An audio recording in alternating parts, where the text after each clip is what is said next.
tell y'all, man, today, man, look, me and Ben had this talk yesterday, but today, oh my God, I got so much to talk about, man. First off, let me give a shout out to all the minorities, the kings and queens, young kings and queens I've seen today that have been posting alternative music. All minorities posting all types of alternative music today. I retweeted each one I saw.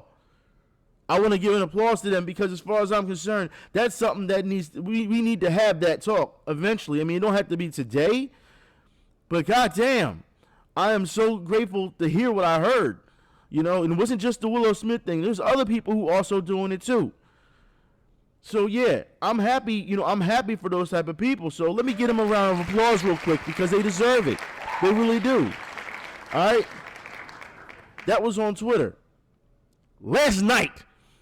Let me tell y'all motherfuckers. All right. Because we're not even starting the show yet. I haven't posted out there yet that we're starting the show yet. This is the pre-show. All right. Last night. I had said last week that I had tried to watch the show Them. Okay. And for those who don't know what that's all about, it's about a black family moving into a white neighborhood. It's a role reversal, like White Man's Burden, but they move into a white neighborhood and how they're stalked and how they're preyed upon. And before you know it, black children are being hung in the street. Man, don't get me started. I tried watching it the first time and I was like, yo, I've been through this personally myself. I don't want to see something with that type of trauma that's going to bring me back to that situation. I don't want to see it. Because the people in the suburbs will tell you, you don't belong here. And they will collectively get together and let you know you don't belong there in their little private little fucking gated neighborhoods. They will let you know that. So as far as I'm concerned, this didn't go well with me. So I tried to give it a puncher's chance again. Second time around. First time around, I got about, 20, 30 minutes into it. Second time around, 10 minutes into it. I can't do it. I can't. It is pushing black trauma and trying to make money off of black trauma. And the people who write this stuff, if you look at their track record when it comes to movies and stuff, they do this all the fucking time. There is an audience, apparently, for this. And personally, I'm not with it. I'm not. Now, if you for it and all, I'm not going to judge you. That's you. You know what I'm saying? That's you. That's all you. I'm not going to judge you on your preference of what types of movies or shows you like. But there was no way in hell I was going to sit here and watch that Travis. No way. No fucking way. I ended up turning on Avengers. I watched Avengers Age of Ultron and then I watched Civil War. I watched them back to back. What does that tell you? That tells you exactly where I'm at. I don't need to see that type of shit before I go to bed. 2, 3 in the morning. I don't need to see that shit. Yeah, I kind of watched the second episode with them today. Yeah. Like, it's too much. Yeah, it is. It's way too much. I can't do it. I just can't. So yeah, speaking of bad fucking shows, if y'all haven't seen it by now, I don't know what to tell y'all. I'm sorry. I really don't know what to tell y'all. Mortal Kombat. Mortal Kombat had to be one of the worst ever. I'm going to say ever. Yeah, when it comes to Mortal Kombat movies, don't get me wrong. Annihilation still holds the title for that one. All right? It still holds the title. But this shit ain't any better. When I'm watching it when it debuts, the first 75% of the movie, if you overlook some things, I'm like, all right, I can handle this somewhat. Okay, this is bullshit, but I can handle it somewhat. Then there's about a 10% gap where you're like, what the fuck is going on? Everyone's got to discover their arcana. They got to get in tune. And I'm like, wait a minute. Y'all traded out Johnny Cage for Kano when it came to the comic relief. And apparently, for those who don't know, the actor who did that, apparently he was ad-libbing a lot of his lines. He did that himself. Wow. That wasn't even in the script. Christ. Damn. So it goes to show you it would have been a lot worse if he didn't say shit himself. But to discover their arcana off of rage or because of protection of family and all that, get the fuck out of my... What the fuck is the arcana? Get the fuck out of here, man. Sonya, you don't have the mark of the Mortal Kombat crest, therefore you're not part of this competition, but she can still risk her life, right? Get the fuck out of here. Prince Goro, you are hailed as the champion of champions. We're going to send you to do foot soldier work against a guy who already quit the fucking tournament. Makes no sense. The last 25% was rushed. It was an insult of our intelligence because of the fact that they turned around and said, hey, guess what? You know, just because you defeated my champions doesn't mean you won. I kind of think it does because the movie's almost over. All right? But death is only but a portal. Well, no shit. We just saw Scorpion come back from hell to try and get Sub-Zero. So yeah, it's only a portal. We didn't need those lines. You're insulting our intelligence. You killed the lore. And these are from people who said they were lore nerds. Just to let y'all know. The director. I feel bad for him. Because for those who don't know, you know, he came out and did an interview saying, there's a lot of shit in that movie that was left on the cutting room floor. There was a lot of shit in that movie that wasn't supposed to be there. That apparently WB pressured him into putting into the film. Yeah, we podding today. I'm not fucking around. All right, and like I said, this is the pre-show. We didn't even get to the real shit yet. So as far as I'm concerned, Mortal Kombat was a fucking joke.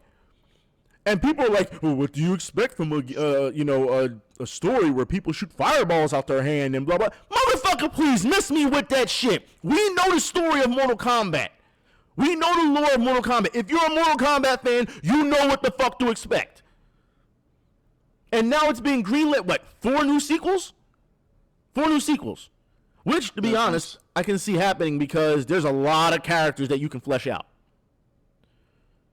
But the fact that this is Mortal Kombat and not having actual Mortal Kombat, that we're just Outrow's like, yo, we're just going to kill everyone before it happens. We're just going to assassinate the competitors before the tournament. And I'm thinking to myself, wait a minute.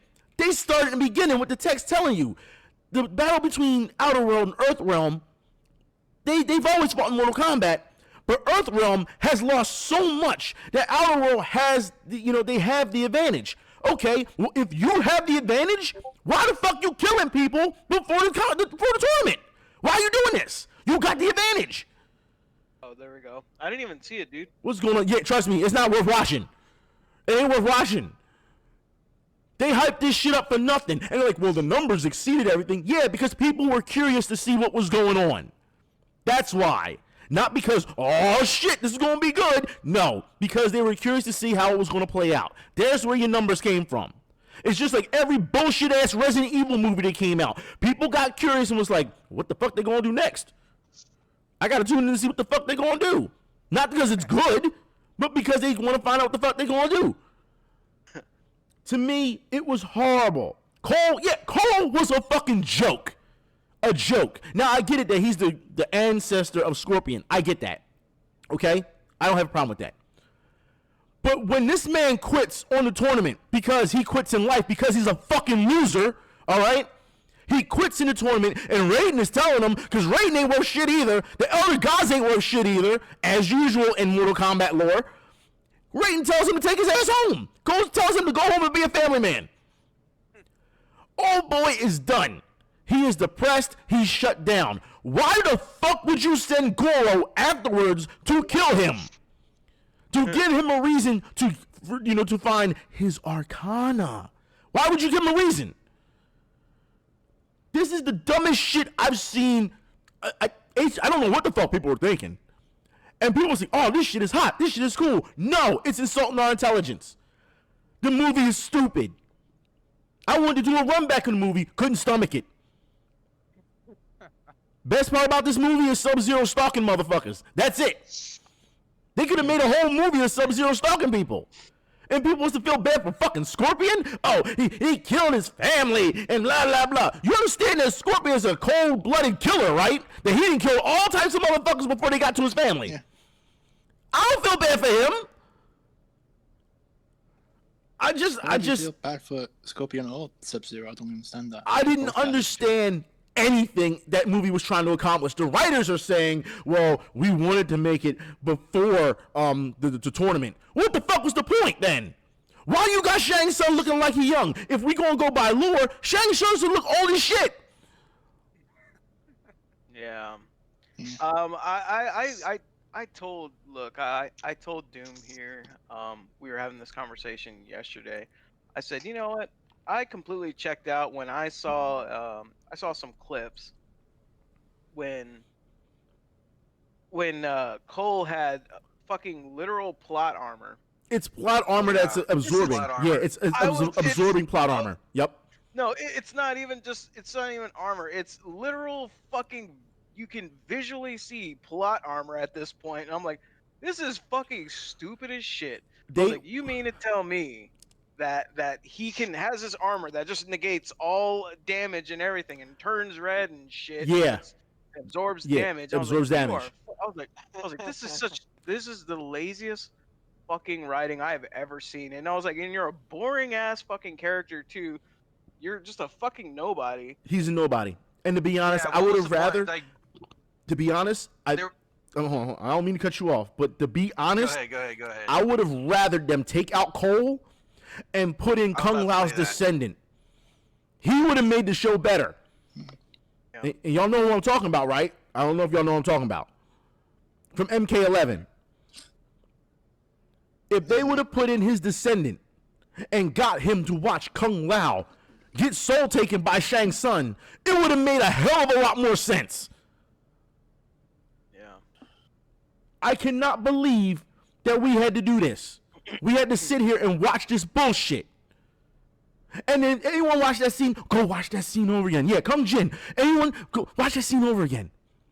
Liu Kang tries to stop Shang Tsung from taking Kung Lao's soul. I'm thinking to myself, Liu Kang's just going to do, his straight up jump kick or his bicycle kick. That's what I'm thinking is going to happen to stop this. What happens? Cole grabs him. No, you can't. It's too late for him. Motherfucker's not even dead yet. What do you mean it's too late for him? He just hold him up in the air. Yo, what the fuck? This movie insulted my intelligence of MK lore. Ball too. Yeah, it doesn't sit well. They technically killed Kano, but they didn't kill Kano because we didn't get the version of Kano where he has the metal plate around his eye yet. So something tells me he's not really dead. You know what I mean? Because it got him right in the eye where his fucking eye comes. Yeah, where, his eye laser. In his head. Yeah, his eye laser. So yeah, for me, the movie made no fucking sense. It was stupid. Sonya finally gets what she gets. I mean, she gets her Arcana and kills Melina. And I'm thinking to myself, well, you brought Melina, but Katana's not nowhere to be found. What the fuck? And I understand this is Outer World. I get that. But as you know, if you're using foot soldier work, who's the people that are usually the foot soldiers? Baraka and his kin. They are the foot soldiers. And Mataro. Mataro, he's another one that really wasn't a foot soldier. He was more of a grand champion too. He was general. Yeah. You're sending Prince Goro, to go down into some trailer in America somewhere, a trailer park, to fight Cole. Are you fucking kidding me right now? Oh yeah, doesn't he come out of like a garage door? Some shit, I don't know, some house, it was out in the middle of nowhere in Hicksville. Yeah, I totally love that part in the game where you fight in someone's front lawn. Yeah. Exactly. They say it takes a while to steal souls game-wise, let alone it took a long time for Shang Tsung to steal Kung Lao's soul. I'm thinking to myself, Liu Kang, you 5 feet away. Kick that motherfucker in his face. Cole gonna grab him and hug him. It's too late. Oh, it's too late to apologize. I'm sorry. From what I understand is that the director that did this film, this was his first ever feature-length film. It's not even about the director. Knowing that the WB handcuffed him, that makes it worse. So now you're going to have people calling for another cut for the film, since so much was left on the floor.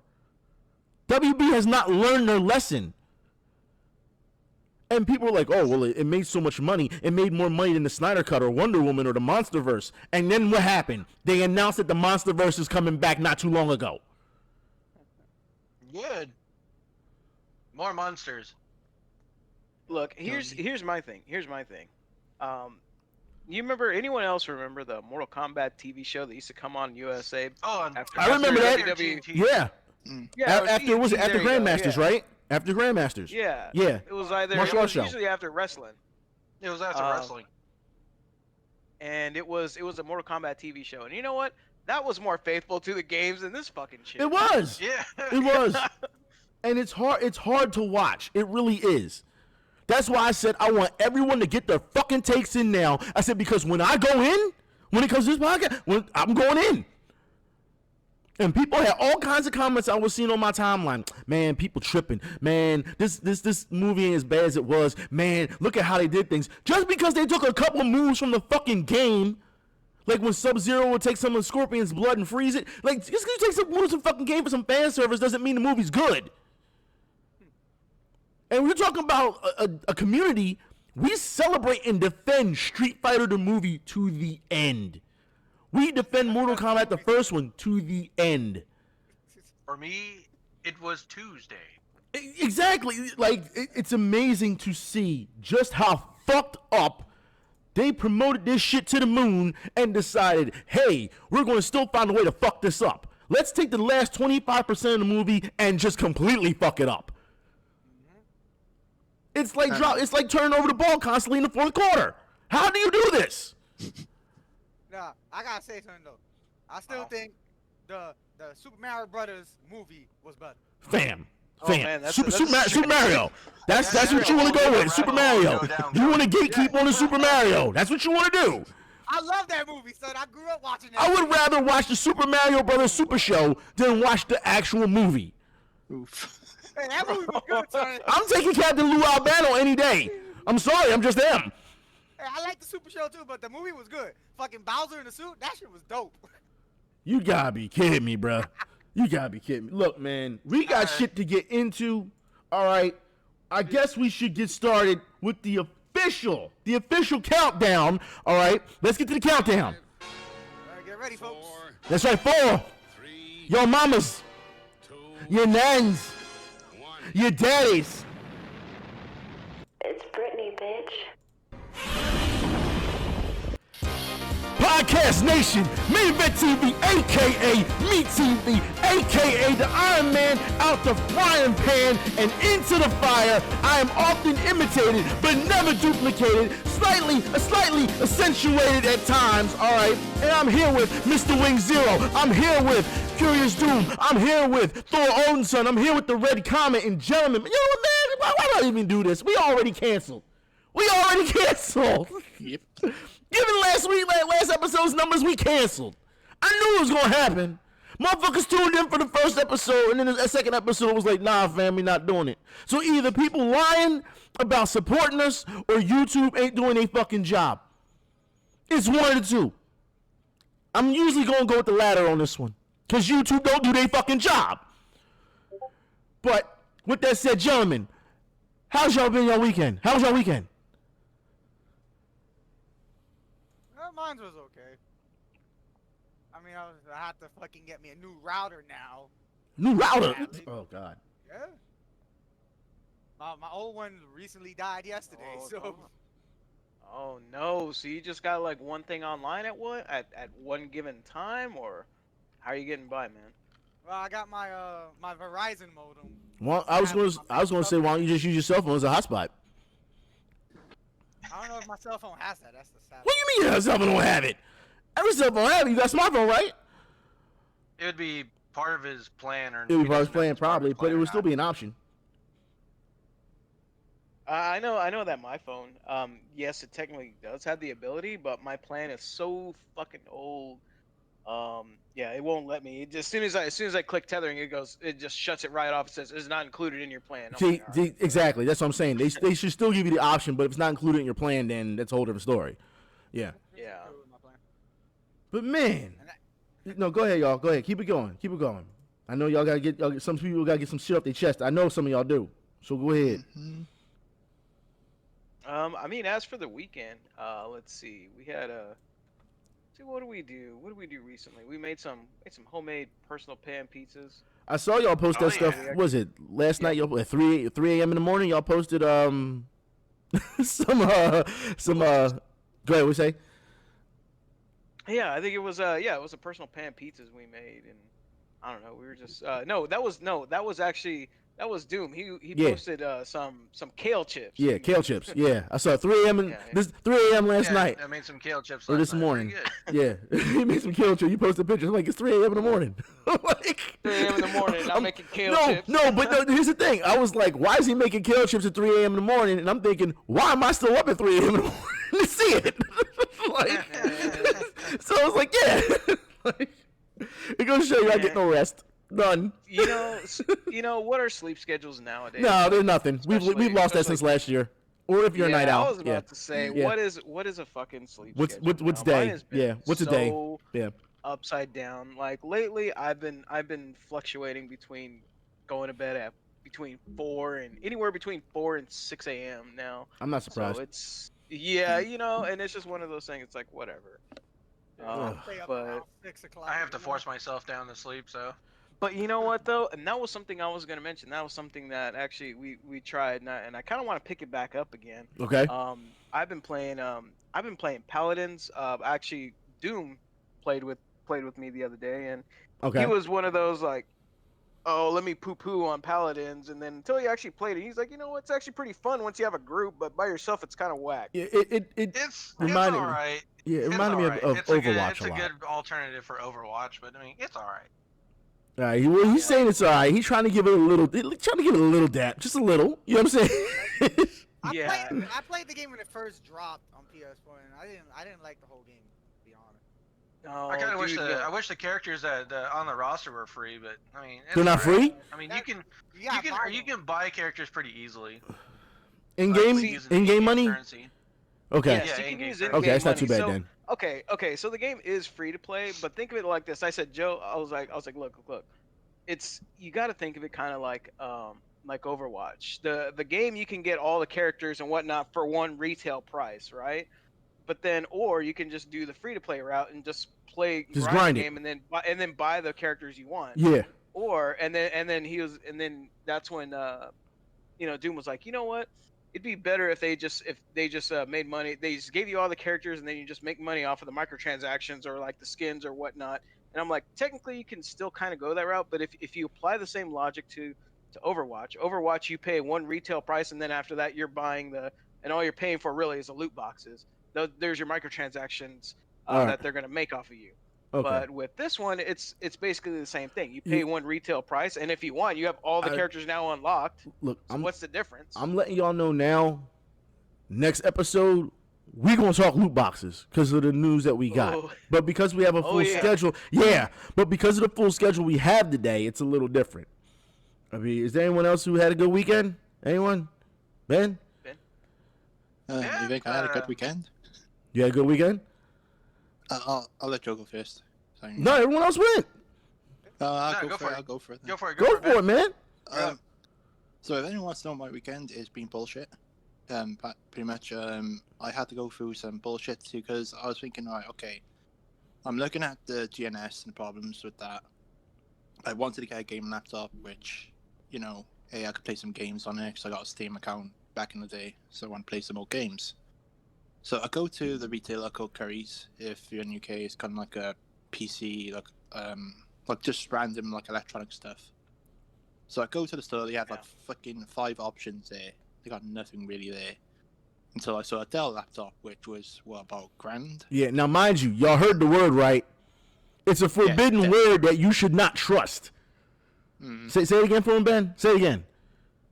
What, Curry's? No, the company. Dell. There you go. There you go, right there. Dell. Yeah. Like, there's that, like an Asus, but I was looking at the storage for it, because that's what I'd rather have anyway, long term.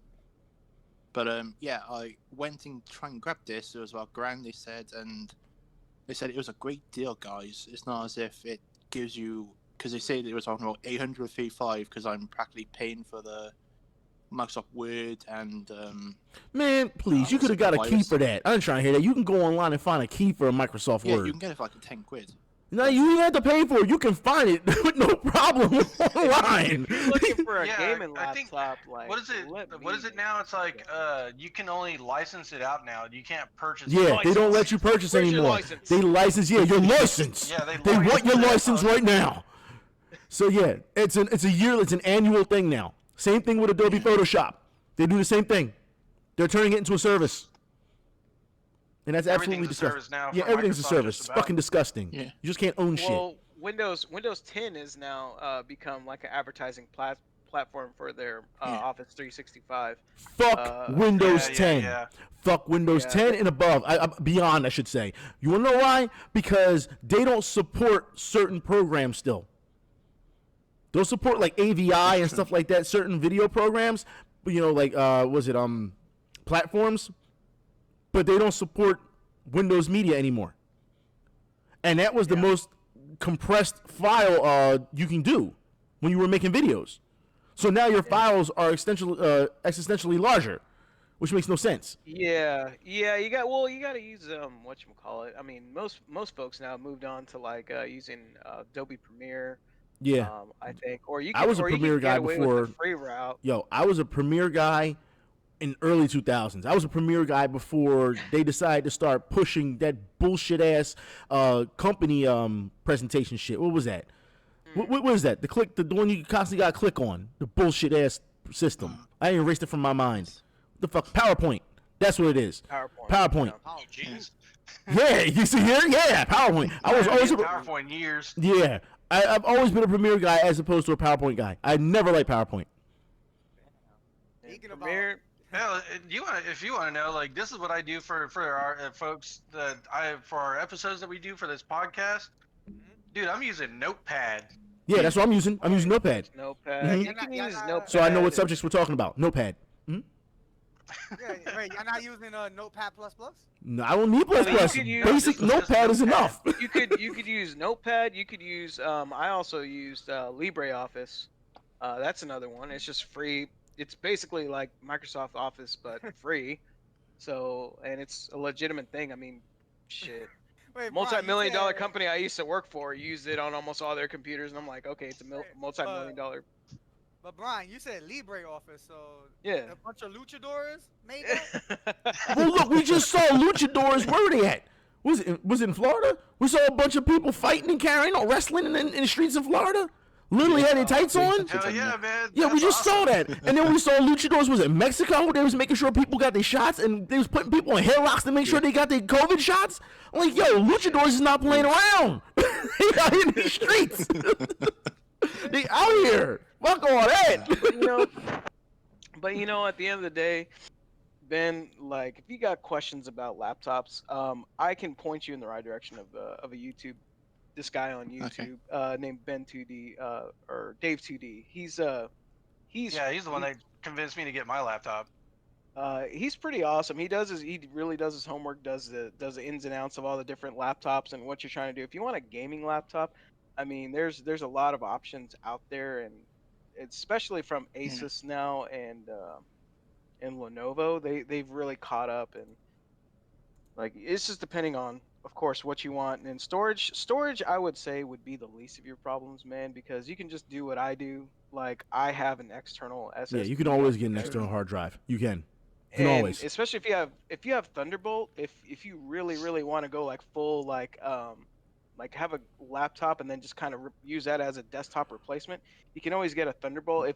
If your laptop supports Thunderbolt, you can just get a Thunderbolt dock, and then you just plug everything into that little hub, and then just plug one cord into your laptop, and Bruh, everything plugs into that dock. I've got a thumb drive right Super now clean. in my hand. A thumb drive as big as my thumb in my hand right now that has over 64 gigs on it. It's not that hard. And it only costs like $10. The shit they give the shit away these days. Yeah. Storage isn't a problem these days. So whenever you feel that you're really hurting, it's not hard to find the stuff. You just got to look for it. Or just ask someone. Yeah. You know one of us going to help you. I got a 2 terabyte SSD with all my storage, all my files and games that store to, and then I got the internal 1 terabyte for like my actually boot up drive, and then my priority games like my Heroes of the Storm, things like that, like just like literally maybe 2 or 3 games on my actual drive on the computer, so or whatever. But yeah, I mean, Don't storage worry, ain't a Ben. thing these days, man. Yeah, don't worry, Ben. We got you. All right. Anything else on? Yeah, definitely watch Dave 2D's YouTube channel. It's really good. Like, he's really can you like honest on guys his like stuff. link that to me afterwards? Yeah, Like, send it I to could something use it. afterwards. Is that how your weekend went? Was that your whole weekend? There's a little bit more to that because they said, well, because of all that deal, it was £700 the laptop was. God, Because Oh, no. Adele? it's even worse. Not Adele, the singer, but Adele. Yeah. Yeah. I want to make that. I'm going to make that real clear. I know how Adele is right now. She was some Jamaican dude or something? Adele, holla at me, please. I listen to your music. Holla at me. I paid a little over like $1,000 for my laptop, and it's a Lenovo Legion 5. Yeah, That was those supposed to be good. those are pretty solid, especially like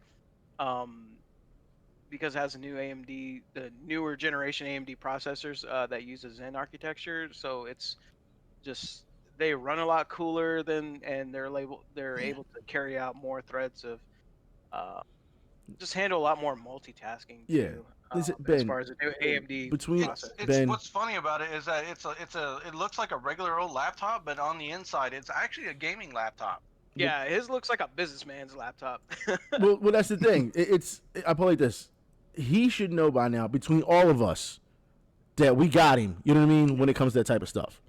That ain't going to be a problem. Yeah. So if you ever have a question, you can come to one of us about it. It's not going to be a problem at all. I mean, I just feel it was very disingenuous of them what they did to him over the weekend, because he was DMing me and was like, yo, got the laptop. Wait a minute. Don't got the laptop. Then it was like, you had to sit for what, an hour or so? Yeah, I said an hour to even just get the for it, because it needed to be wiped off. Yeah, it needed to be wiped off because it was the display model, right? Yeah. Yeah, it was the display model. He had to wait an hour for it to be wiped off completely. Like, it was, and they still charged him. Wait, did you get a discount on that then? If it was a Yeah, display? you should ask for a discount, dude. Yeah. Okay. Like, it was absolutely I would've been insane like, what he this had to is- go this- through. This is a used laptop. Yeah, it was insane what he had to go through. And he's like DMing me. I'm like, yo, are you fucking serious right now? Like, this is what they doing out there. Like, yeah, it really pissed me off to see what he was going through. And It so really did. The next day, Yeah, it turned that up sucks, and it was dude. dented and damaged and scratched. See? And they're saying, "Oh, it's such a good still." And I'm like, "No, I want." No, you want a new laptop. That's what you paying for. You paying for quality. You're not paying for everyone to have their little grubby little fucking hands on it every day at the store. That's not what you paying for. Especially Yeah, with dude. COVID. That thing's probably That's unfortunate. Yeah. One of our people said 700. I'll be expecting a blowjob. 700, hey. Look, man. did we not talk about in the last episode where escorts was getting money for 200 and they charging 700? Like, yeah. I can see the logic going on here. You know what I mean? I'll say this, man. Like, if you really want a laptop, I'm gonna tell you, you're gonna spend close to $1,000 to get a decent one. Depending if you actually want to play games, you're gonna spend closer to $1,000. There's no question about it. You really can't dodge that. You can't. You're gonna have to move up closer to $1,000. Basically, and like I was saying before, Doom's laptop, his looks just like I said, a businessman.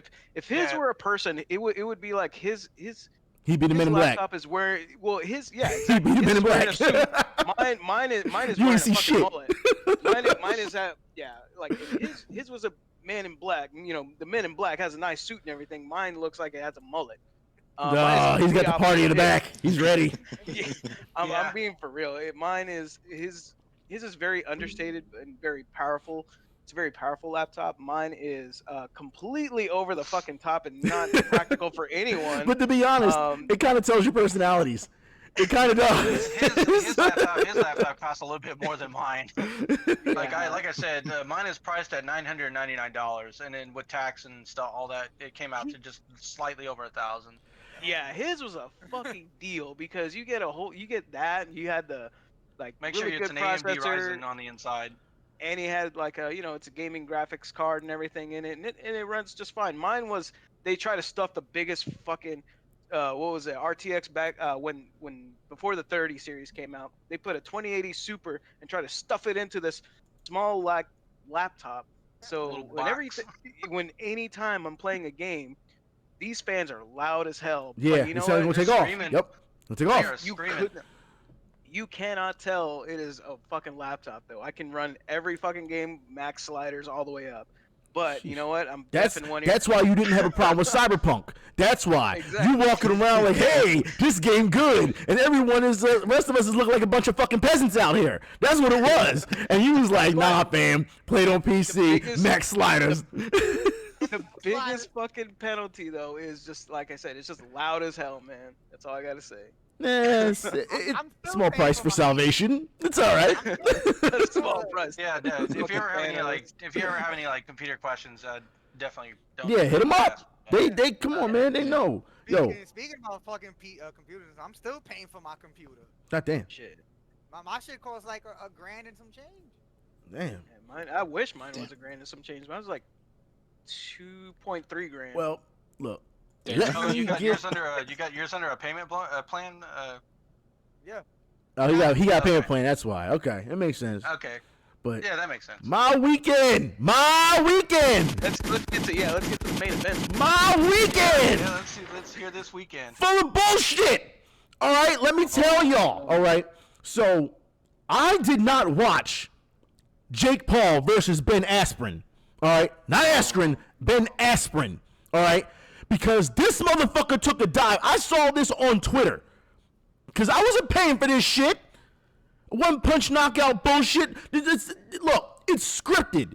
If y'all didn't realize, man's got out the ring smiling and laughing with his wife. It was scripted. Because he fucking got paid. That's why he's. He gonna be got paid. Yeah. He sat there and took. Yeah, exactly. He took a punch. Now, mind you, this man has taken harder punches from people like Robbie Lawler in 4-ounce gloves. Don't tell me that man's a fucking damn near certified killer. Don't tell me that Jake Paul in his 10-ounce gloves with his bad form and the way he threw that punch was gonna put him the fuck down. Get the fuck out of my face with this bullshit. But I don't think people understood the okie doke on this. They didn't understand it. And I knew it because I'm in the business. So I knew the business. I knew exactly how this the fuck was going to go down. Not long ago, they tried to make Logan Paul versus Floyd Mayweather. And it was postponed due to lack of interest. Lack of interest. So what did they do? They used his brother to make him seem like he's some type of fucking superstar. He's a one-punch knockout artist. It must rely on the bloodline. So as soon as that shit happened, what happened? Floyd Mayweather versus Logan Paul is back on the table. For Sunday, what is it? June, July? Who gives a fuck? Because I'm not watching it anyway. We know how this is going to end. Floyd Mayweather going to carry him until he decides to put him down. That's what he going to do, just like he did with Conor McGregor. It's going to be the same shit. He going to walk him the fuck down. Anybody, and I say anybody. He's gonna let people at least try to think they got their money's worth, you know. Exactly. That's the game. Those That's Paul the brothers are game. pieces of shit. Anybody, and I mean anybody, okay, knows that Floyd's camp, anybody in his facility will put down Jake Paul. It could be Tank for all I care. Anybody. It could be Rolly for all I care. See, these are names I'm dropping that some people that really don't know about boxing. I'm sure y'all heard about Tank. Y'all probably know about Rolly. He's the one who fucked up Ryan Garcia. Let me tell y'all, all right, in their hard sparring, they dog kennel matches. This is something that Logan or Jake cannot handle. And what do? This is rich kids getting rich kid money while exploiting a sport that is pretty much predominantly, used by people who don't have anything else left. It's a poor people sport. Nobody rich says they want to go into boxing. Nobody rich says that. You have to admit, at least his grift is genius, though. It's not a grift if it's already been scouted, though. That's the thing. So I'm going to say that's this. What I'm saying, but I'm just saying. I put it like this. part of it. Dude, I'm going to say it like this, okay? People who bought this shit, stop buying it. The fuck is wrong with you? If you don't know what you're looking at, you keep supporting bullshit, then you know what it tells me? You don't ever had to punch a motherfucker in the face. That's what it tells me. If you think that this is boxing, it's not boxing. This is celebrity shit I tried to warn people about how many times, how long ago? And y'all saw what I did to the last time someone decided to call themselves a heavyweight champion. I think these Paul brothers, I think they have a place somewhere. In entertainment, I think it's wrestling. There's a special place. I think it's wrestling. Yeah, that's what I was just about to say. You see, you read my mind. Get out of my mind, dude. It's I was wrestling. just about to And say, you know it's what? wrestling. I'm not mad at Dude, that. hell no, I didn't even want That's to see them in scripted. wrestling. It's predicted. It's a stunt show. I'm not mad at that. If they want to go into wrestling, let them go into wrestling. But for those who have, for those who have not seen what's going on over the weekend, Daniel Cormier came out and said he'd slap the shit out of Jake Paul if he saw him. Right? Ex-UFC heavyweight champion, light heavyweight champion, Strikeforce heavyweight champion. We're talking about a legend. He And what- really took a whole ass dive for that. Yeah, and I mean, Like, and what did Jake Paul do? Showed up this weekend at the UFC event, was like, you said you was going to slap me. What's up? Oh, yeah, And they had exchanged words. And he was like, and he was on that Sunday or Saturday night, Sunday, was like, see, he said he was going to slap me. He ain't do shit. I said, I'll slap the shit out of you, Jake Paul. Now, when's the meetup? No answer. Jake Paul almost got beat up at UFC. So. I'm just saying, all these dudes talking this shit, KSI, Logan Paul, Jake Paul, I will flatten all of them. All of them. And that's the one thing you don't want to do is motivate me. But they like I always said, I mean, ducking. they're both pieces of shit. They are they're a piece of shit. Logan Paul talking about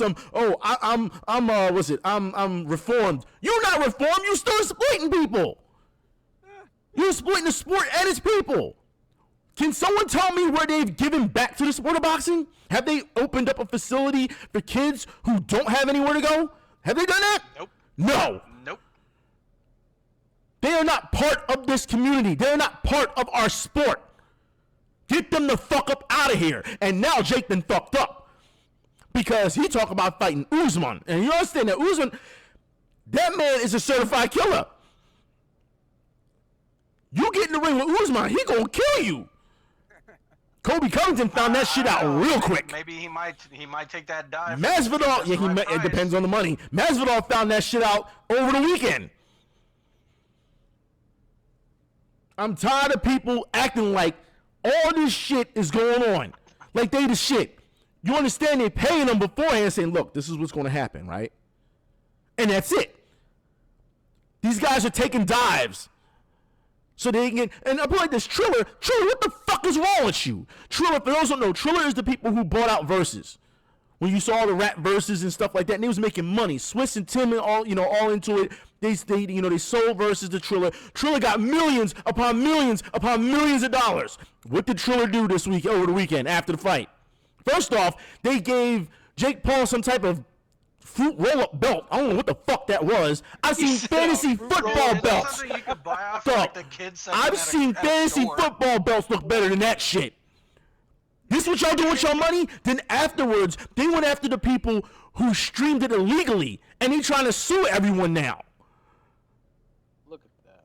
Yeah. Oh boy. You've got to be No, fucking kidding the me. belt that he has looks like one of those kids foam WWE It belts. does. It's so That you bad find, looking. like, It looks like in someone section. went into the back of their garage and made that shit and was like, "This is what you're gonna represent, boss." That's exactly what they did. And Jake trying to be all proud about crying and shit in the ring. The fuck you crying for? You ain't do shit. Should we even talk about the fact that he's on steroids? Anybody? No? Okay. Don't do steroids, kids. Big oof. It's bullshit. And I'll put it like this. We got more bullshit on the way. I'm telling y'all, stop supporting this shit. More bullshit on the way. I tried to fucking tell y'all years ago. And what did they do? They took down my video because they're a bunch of sensitive bitches. EPDP 445. Let's have this talk. All right?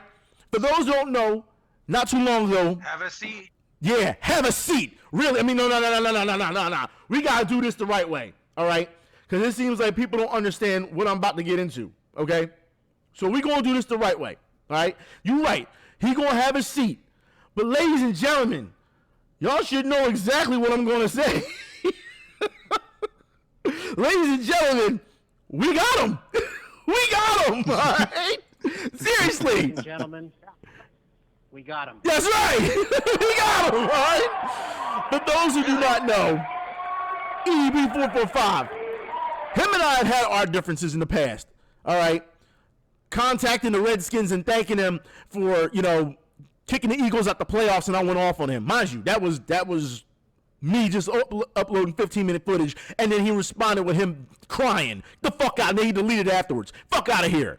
Making grown men cry over sports simply because I said you're not a fan.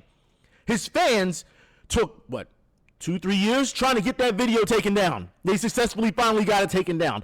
Over the last week or so, we have found out that he is a certified pedophile. We have found out. We've seen the screenshots. People have approached him when it comes to video and saying, hey, did you talk to this 13-year-old girl? Mind you, this is a grown man we're talking about. And he's texting 13-year-old girls. Hey, baby, how you doing? You know, I want some of that. Man, I'm going to tell you, there's people out here who are still trying to defend him. But any parent out there, you know what time it is. You know what time it is. It is absolutely ridiculous that we were sitting here seeing this. YouTube has taken down his channel. But, as we know, he has a secondary channel. He's not doing much with it, all right? Not too long ago, actually yesterday, his nudes got flooded on the timeline. Mind you, this man weighs about what? 425? Almost a damn near his number. Almost at 445. So his nudes were flooded on the timeline. Women from Philadelphia did not want to hear that. They did not want to see it. Some of them put out saying, if you even put it on my timeline, I'm blocking you. No one wants to see that disgusting pig.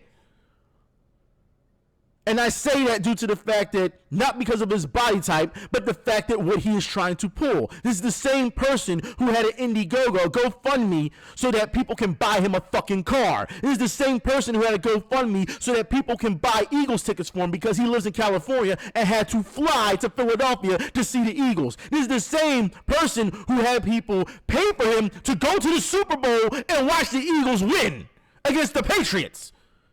Mind you, this is the same guy who was never an Eagles fan to begin with, who has admitted to me personally that I am the reason why he's an Eagles fan. Why his blueprint is the way it is, because of me. But they don't want to give you that sauce. They don't want to see a grown man get his flowers when he deserves it. Nah, it's always after when you fall. That's how it works. That guy get famous for being on what was it, that sports announcer? He was famous.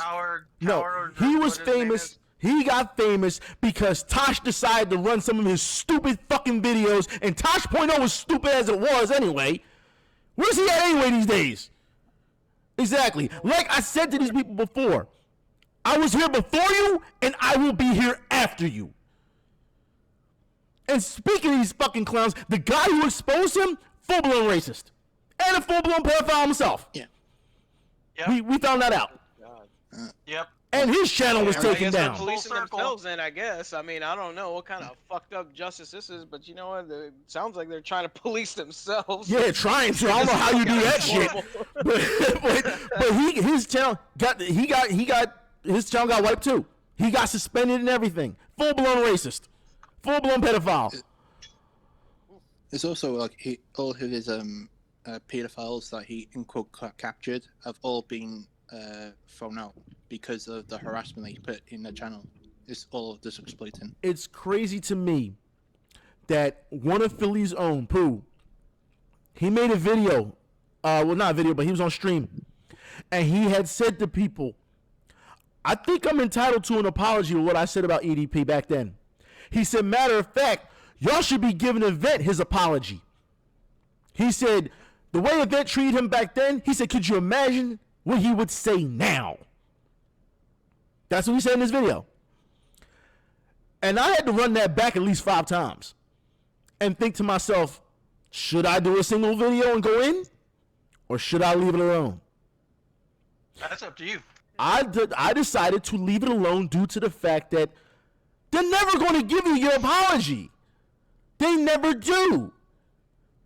They would rather cut tail and run and be like, fuck you, knowing they're wrong, instead of giving you your apology.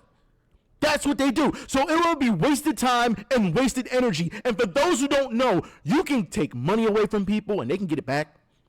You can take items away from people and they can get it back. The one thing you will never get back is time. Yep, that's true. I mean, it doesn't go any other direction other than forward. So shit, make the most of it. No shit. People are defending this dude, and I don't see what there's to defend. He admitted it. They said, "Were you planning on talking to this girl? Did you talk to this girl? Did you pick these tweets?" He said, "Yeah."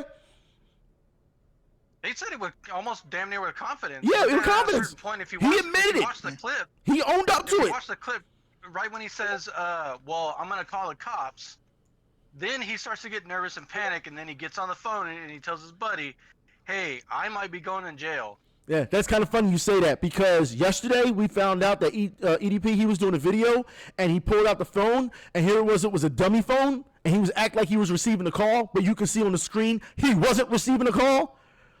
And when he put down the phone, the screen never lit up or anything. It was a dummy phone. So now you gotta fake it to be cool in order to do something. I don't know.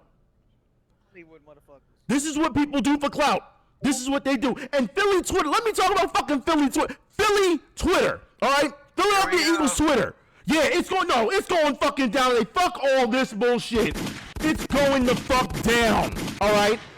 There's a lot of motherfuckers online who talk. For those who do not know, Jalen Rieger, one of our wide receivers, had left social media not too long ago, a couple days ago, because Philadelphia fans, Eagles fans, harassed him to the point where he had mental issue situations, mental health situations, and decided, I gotta leave.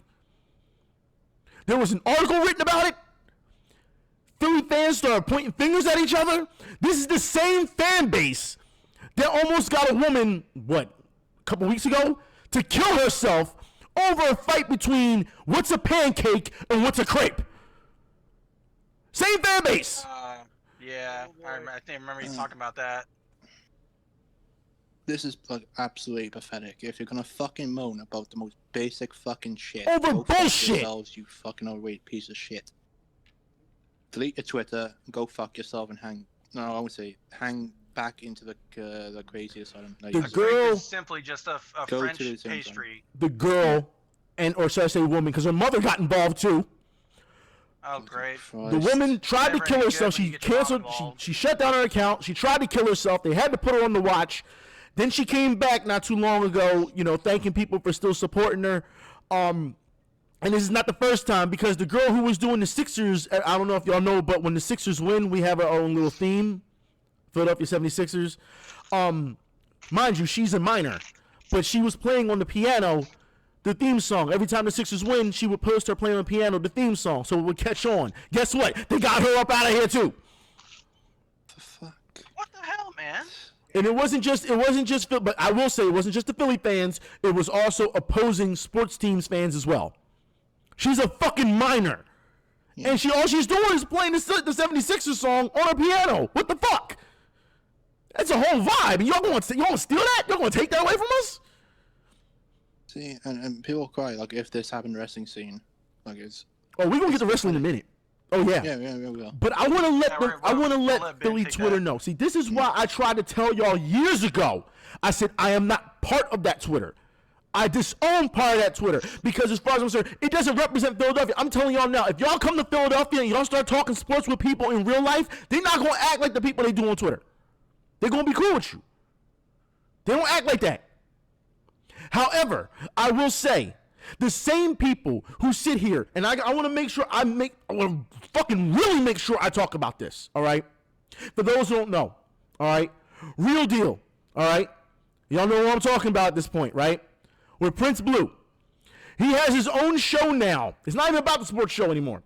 He's got his own show called Behind the Badge, because he's a retired cop. But he has another police officer on there with him, okay? Their objective is to listen to what you, the public, have to say in order to make things better between the relationships of cops and civilians or citizens. That is the entire point of the show, to help. I want to say before I can start on this part, thank you, Blue, for doing this show. I want to thank his partner also for doing this show, because police, especially around here, don't give a shit. But when you have a police officer's ear, you best make the best opportunity of it. However, Philly Twitter, sports Twitter, I have talked to Blue many a times, and you know what the biggest gripe is? Black people don't support him. White people support him. Black people don't support him. Now I'm gonna keep it 1,000% with y'all, because my response when he told me that was, you know, black folks don't do anything like that, right?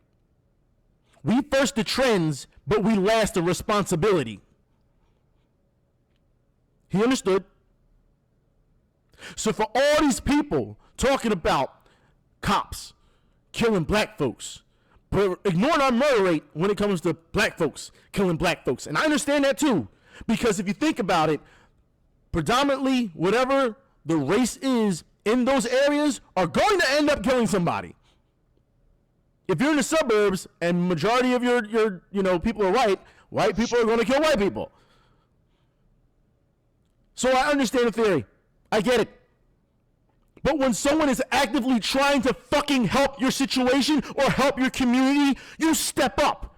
Instead, and I know I'm going to get a lot of heat for this part, instead, y'all decide to champion a kid who's got multiple operations in Geo. Yeah, I said his name.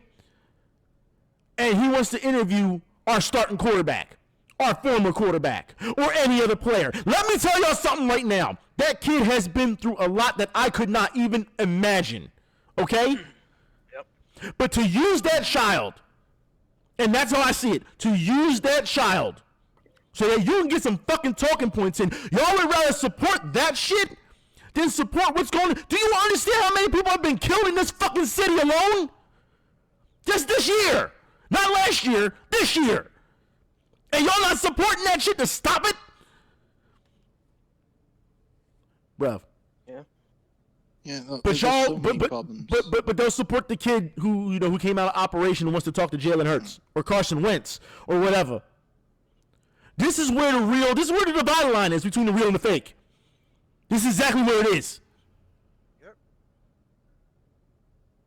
And to be honest, I'm sick of it. There are some good people in Philly Twitter. Not all of them. I tell you that shit. Because the same people who talk about harassment and you shouldn't harass people or you shouldn't go after people do the same shit themselves. So either it's all or nothing as far as I'm concerned. That's the line we drawing. That's the line we drawing. Basically it. Like I said, it's teapot meat kettle. Yep. Yeah. I am sick of seeing people getting shot every fucking day in my city. And no one tried to do anything about it. Well, city leaders said, well, the mayor said, what are y'all doing? Nothing. You're talking, but you're not putting anything into action. Again, I gotta do this myself. Yeah. Well, nobody's funneling them money to do anything. Well, They got the money, they just ain't using it right. Yeah, it's just a circle jerk. Wow. That's all that's going on. Philly Twitter could be better than this. And I don't give a fuck if they cancel me or not for this shit. I don't give a fuck if I lose followers for this shit. This is what needs to be said. This is the wake-up call. Everybody wants to be a fucking adult when it is time for you to start doing adult things. Y'all are so quick to go and kiss a pro's ass instead of going to your locals and see how those kids are protected when they play sports. I don't understand it anymore. The city's lost its way. These people have lost their way. I don't even call them people anymore. They're fucking hyenas. And I'll put it like this, and I'm going to say this with some real bass in my fucking voice, okay? The people that you champion, that you love so much, if you'd have watched them maybe 5, maybe 6 years ago, you just saw a different person. They weren't all with the, oh, well, we can be critical about the team. Nah. You know what it was? It was, you're not a fan, you're just a dirty little nigger because of the fact that you don't like the way the team is made up. And that's from your popular fans, from your popular YouTubers, from your popular, your so-called pillars of Eagles Twitter. The people I had to put down. So when they say something to me, or when I decide to say something, you notice they quiet as fuck, right? Because I already put them through the ringer. Isn't your state's slogan the city of brotherly There's love? nothing brotherly about us. And there's nothing loving about it. And yeah, that is our slogan. He's like, and yeah. By the way, yeah, I hate you. I'm sick of it. Every day I come on fucking Twitter and I see the same little bullshit, petty fucking arguments that of course I have to mute. Because it's like, once they get off their bullshit, they cool. You know what I'm saying? They cool, they can talk. But then it gets to a point where I start unfollowing motherfuckers because it's like, yo, B, like, if you talking about it that way about them, I can only imagine what you're saying about me. You know what I'm saying? I can only imagine. It's already been known. Tell us how you really feel. No, man. they've already made it known that they got like DM chat vlogs of everyone talking about certain people on Twitter. What kind of childish shit is that? I don't have time for this. So, with that being said, I'm letting y'all know now. Anybody who has a problem with me, I'm saying today, at 4 o'clock, between 4 and 5, I will be at 6th and Lombard playing basketball with the people. You can find me there. And if you don't want to find me there, I got a free ring 24/7 if you want to bring your ass on down here. I'm talking to the people of Philly who live in Philly. Philly's such a small city, you can get anywhere in 10, 20 minutes. I got a free ring if you want to throw hands. If you got a problem with some other people. No, if they have problems with other people in Philly Twitter, then guess what? Y'all can both bring your asses down and y'all can settle it that way. If you're man or woman enough. Because the women be acting up too. That's for fuck sure.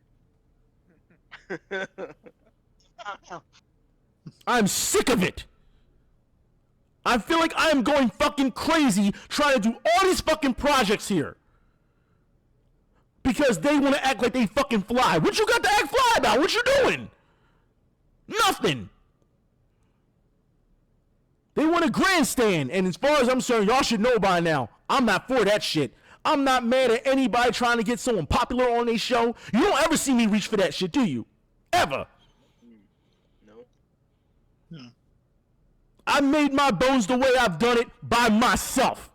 This time around, I decided to bring the starting four, or should I say, the starting five. We're on the floor now. So we don't need any substitutions. This the unit. People forget, like, the warrior mindset. You gotta do things yourself. Like we talked about in the last episode about mental health. That should be your motto every single day, is to go forward and improve yourself every day. That's it. You don't need anyone else telling you shit that you already know. Fuck these big people, they're nothing. That's how I feel. I feel they're nothing. I feel if you're not contributing to something out in real life, not in Twitter land, but out in real life, then you're nothing. You're nothing. And you also got to start looking at people who say they're your friends. There's a difference between having friends in gaming and having friends. Someone who's going to have your back, no matter what. Someone who's going to ride with you. That's different. They don't know that. You can say something petty or say something that they feel as though was off color, and instead of them coming and talking to you about it like adults, they'll just start spraying and praying. Yeah. Like, that's what, like I don't want to say like too personal, but me and Joe had a little bit of an issue about telling privately what was up. But still, when people break code, people break code, all right, and I know a lot of people ain't about that life, but when people break code, it's a whole different story. There is no forgiving. People have been shot for less. They've been killed for less. So when people start stunting online, they just asking for it, as far as I'm concerned. Yeah. They got a death wish. That's why I be telling people, like, yo, I'm royal to my friends, man. Like, I'll never stab them in the back and shit like that. And I do. Don't forget, Big Worm smoked a guy for $50. I'm just saying, look, even here, this unit here, we've had talks. We've had talks before. Oh, yeah. We still here, though, aren't we? Yep. All right. You know what I'm saying? We still here, though. We've had to have talks, but we still here. Yeah. At least y'all don't have to deal with Hollywood motherfuckers in New York and shit, especially. Oh boy. Yeah, especially well, like I said, NY a different breed than Philly. It's a whole different story. But you should know when you break code, a lot of people do not care if you what was it, by accident or something. They don't care. They don't care. You broke code. That's it. They ain't hear no excuses. And it just bothers me a lot to see that. So And these are real life friends that do this? Well, some do, some don't. But you just got to keep it moving. You can't let that derail you from what you're doing yourself, because if you let that derail you, then now you letting them drag you down. You can't. Nah. Like, I think your friends should be limited to your hand. It shouldn't be more than 20. Like 20. I probably got about 5 now. 5 or 6. That's what I'm saying.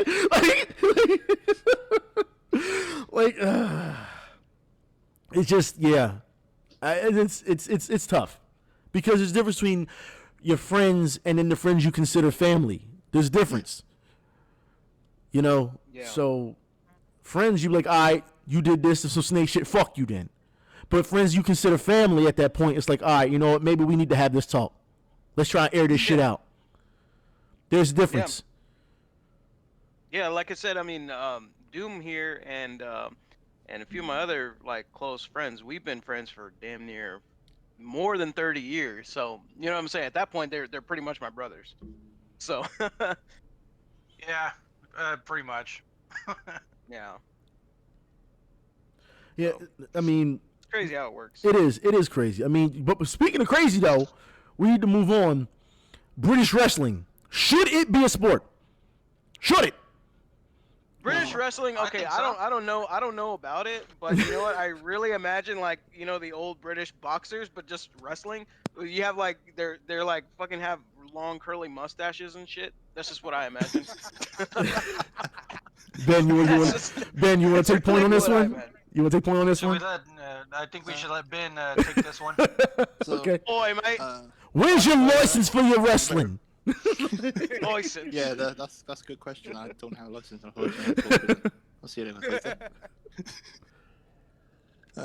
But yeah, there is like though we're talking about it being a sport, it's pretty much stems from the Me Too movement that happened last year to where this discussion happens. And if anyone who doesn't know, there was allegations of sexual harassment.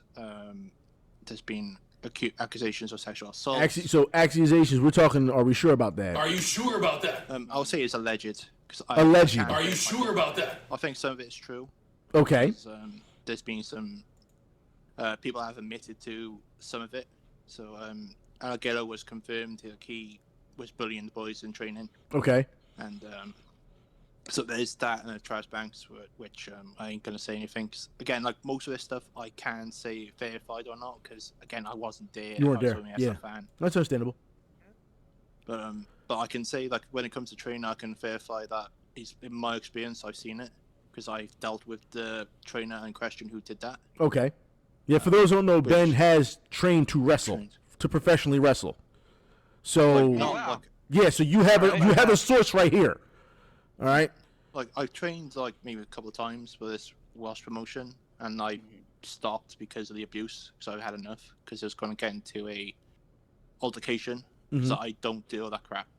I don't. But he went too far, and it was more of the mental abuse, like saying you're shit or this and that, and I would just throw it off. They try to push the tough love angle, and it doesn't work with everyone. I understand. Yeah. I But have a it's- friend that used to do professional wrestling too. Well, yeah, you and Red Comet. Neighbor. Yeah, For those who don't know, let me say this now. Red Comet and Doom. For those who don't know, they know Impact Wrestling's Jordan Grace. They know her. Yeah. They used to live next door to her. So of course they have some some insight on this as well. This is why we're bringing this up today. Go ahead, fellas. I'm sorry. Go ahead. Yeah, But, go ahead, Ben. Continue. Like as I said, like the training, like I think we all know, like the tough love stuff is not. I wouldn't recommend it because it doesn't work at all, and we all know that it's not a positive thing. But it's more to also do with the industry itself. It does have the issues, and like the things that they want to put in, like to be government controlled, which I have a problem with that in itself, because you're leading towards a very bad situation with them saying they want to, in quote, promote it. I don't want them promoting the shows at all, because it can lead down to a very dark alley. I think they also wanted to deal with training, the sport, and ask pretty much to keep it to be protected for the abuse that has been going on, and to also, what's it called as well?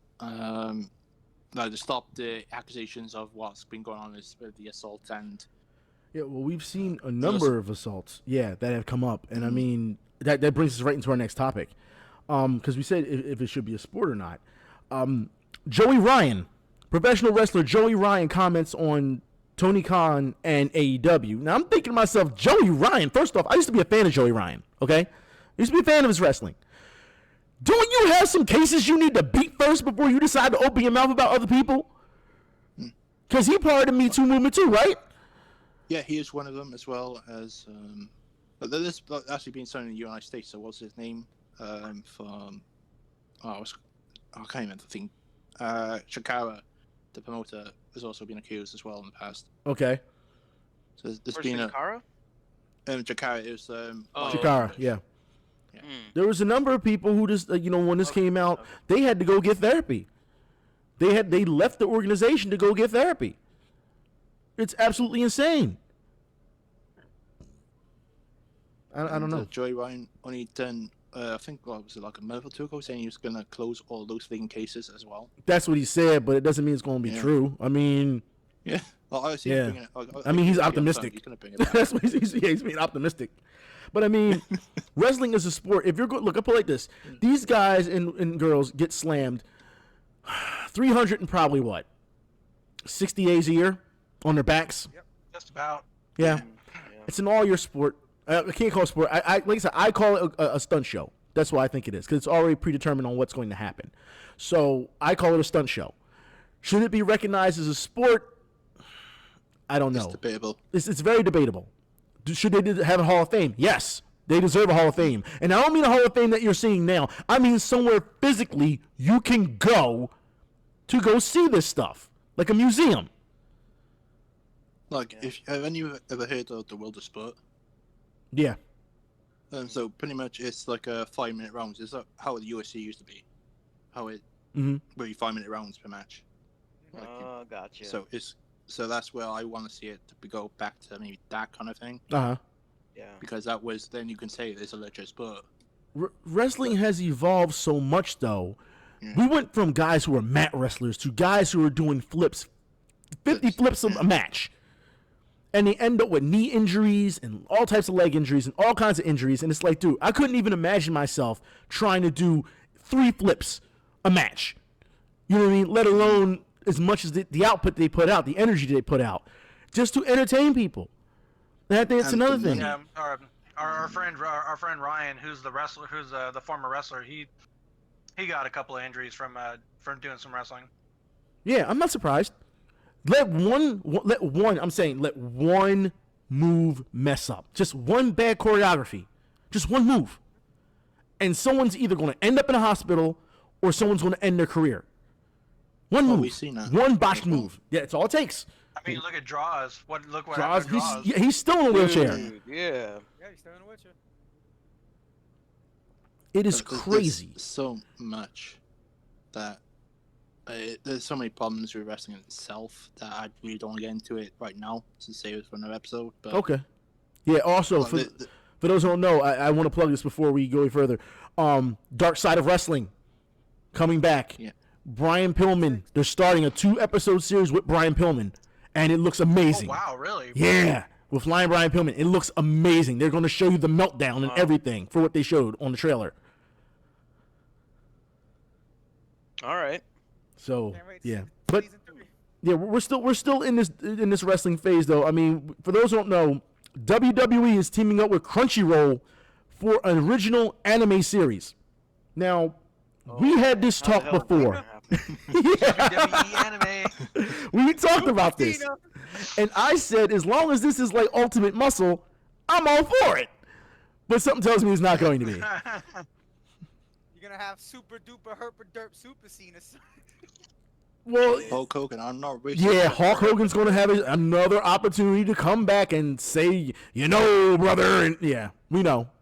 You know, I'm wondering is the anime going to be anything like that WWE All Stars game that came out where all their moves are like super exaggerated? Like, I hope so. That's what's going to happen. I actually own it. I used to own that game. I own it. I own it, and it's very funny. It's a very funny game.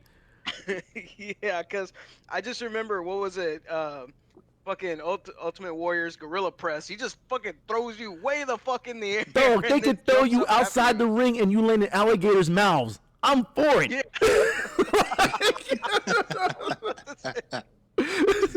People I better see some like super like special moves, like like anime wise. Yeah, it has to be. It has to be over the top. It has to be in order to be successful. It has to be super over the top. John Cena better turn invisible. Damn it. That better be one of his moves. It better be. He better swing his hand in front of his face and then just vanish in front of everybody. Yeah, I'm telling you, if they can do it in Naruto, they can do it in this. And he's only, you know what? And that's the only way he can stay still. He's got to keep waving his hand in front of him. As soon as he stops, he uncloaks. I can see that. I can see that work so well. It's one of those things where I'm really hoping that they leave it into the creator's hands and Vince lets it go. But you know how much of a control freak Vince is. Oh God, yeah. I mean, the articles that I see that pop up on my recommended thing about Vince, I was like, what the hell? What has he done this time? Yeah, well, it's always something. I mean, for those who don't know, WWE fires an employee who sent a trash bag care package to Mickie James. Literally, a trash bag with her name on it. That's how y'all treat legends? That's how y'all treat legends. Like, what? Here we go. Like, these people just, you've got to be kidding me that these people just, they put their lives into this and entertain people, and they're trying to do it at the highest output they can. And then when you stop using them, right, you abuse them, or you don't use them, or you say, we just don't have anything for you. And we've heard that how many times? Now you're going to tell me that out of nowhere, you just, I'm going to send you your care package. It's coming in a trash bag. We're just going to put some tape on it and write your name on it. That sends such a fucking message. It really does. That is really messed up, though. It's like, I mean, what exactly would your reaction be? Like, you get a care package and it's just in a garbage bag. I want to fight. I'll be ready to fight. Like, wow, this is what y'all really think of me? Fuck y'all. You know what I mean? Like, to see the reason why people have been released from WWE because of their accents, or they don't understand their personalities, or they don't understand. I mean, look how long it took for Cesaro to get over. Like, are you fucking serious? Look how long it took for Becky Lynch to get over. We don't like her accent. Are you fucking serious? So let me get this straight. Y'all could bring out the fucking Mexicools and have Mexicans come down on lawnmowers. You know what I mean? But you can't have people. I mean, for real, you can't have people have their own accent. That happened. Oh, that happened during the Invasion era. Yep. Yeah, motherfuckers is coming down in lawnmowers. Like, are you serious right now? Oh man, I was already checked out of the wrestling world by then. Oh. But they can't get over people's accents. But they can bring them down on lawnmowers. Just make it make sense. You know what I mean? Like, come on. So yeah, for me, yeah, they're saying they made Becky do Irish jigs in the beginning. Yeah, I saw that. It's absolutely ridiculous. Yeah, they made her do Irish jigs, and you know what? It's sad that she would even have to do that to begin with. That's one of those times where you say, whatever you give me, I'm going to sell the shit out of it, regardless of what it is. I mean, look at the New Day. They are the embodiment of embarrassing. They were coming out in unicorn horns and always gyrating, and everything is always sexual innuendo with them. And to be honest, there's a lot of kids that I see that are just like, nah, fam, not feeling it. Not feeling the colors, not feeling it. You know what I mean? And to be honest, it's mediocre at best when it comes to performing. It really is. They act more like heels than they do faces. Just let them have a heel turn then already. Yeah. At least it becomes natural. That's why I stick with AEW, son. AEW got their problems too. We just saw, what was it, the one girl say she was being treated unfairly, and they fired her. And was it? And Ivelisse, yeah. Yeah, Ivelisse. And then she didn't sell any moves to Thunder Rosa. We saw that. And then we found out that even though she, it's real, they still use it as a work. So then Ivelisse had to go up against Diamante. Not Ivelisse, I'm sorry, Thunder Rosa. She had to go up against Diamante. So they used it. I just don't know anymore why people are being so abused backstage, or for what the claims we hear. But come on, like, get it together. These are still people at the end of the day. They're human beings at the end of the day. They got families. You gotta look at the indie scene as well. You don't get paid barely enough, and you can't use insurance for wrestling, which is a known issue. Yeah. But in Mexico, I think the people who are already in can't be touched. And even if you have some type of revolt, the only person I will give credit to this day who had a revolt, CM Punk. Yeah. He didn't give a shit. You want to fire me? Fire me. Don't give a shit. But I'm going to make myself a commodity before you fire me. You know what I mean? And I give him credit for that. And for the stories I hear, I mean, his stories apparently were true. About the doctors and them not really taking care of him and stuff. All that shit was true. His attitude towards certain wrestlers I heard wasn't true. But when it comes to his health and all that, was on the money. I definitely can confirm he did poop in the ring, though. Yeah, well, he made it himself because they had him on the stuff. Yeah. They had him on them Z-Packs. So he shit himself in the ring. I'm not surprised. Z-Packs, dude. That's some Mexican ass shit right there. Yeah, man's got fired on his wedding day. He got fired on his wedding day. Like, are you serious right now? You know what I'm saying?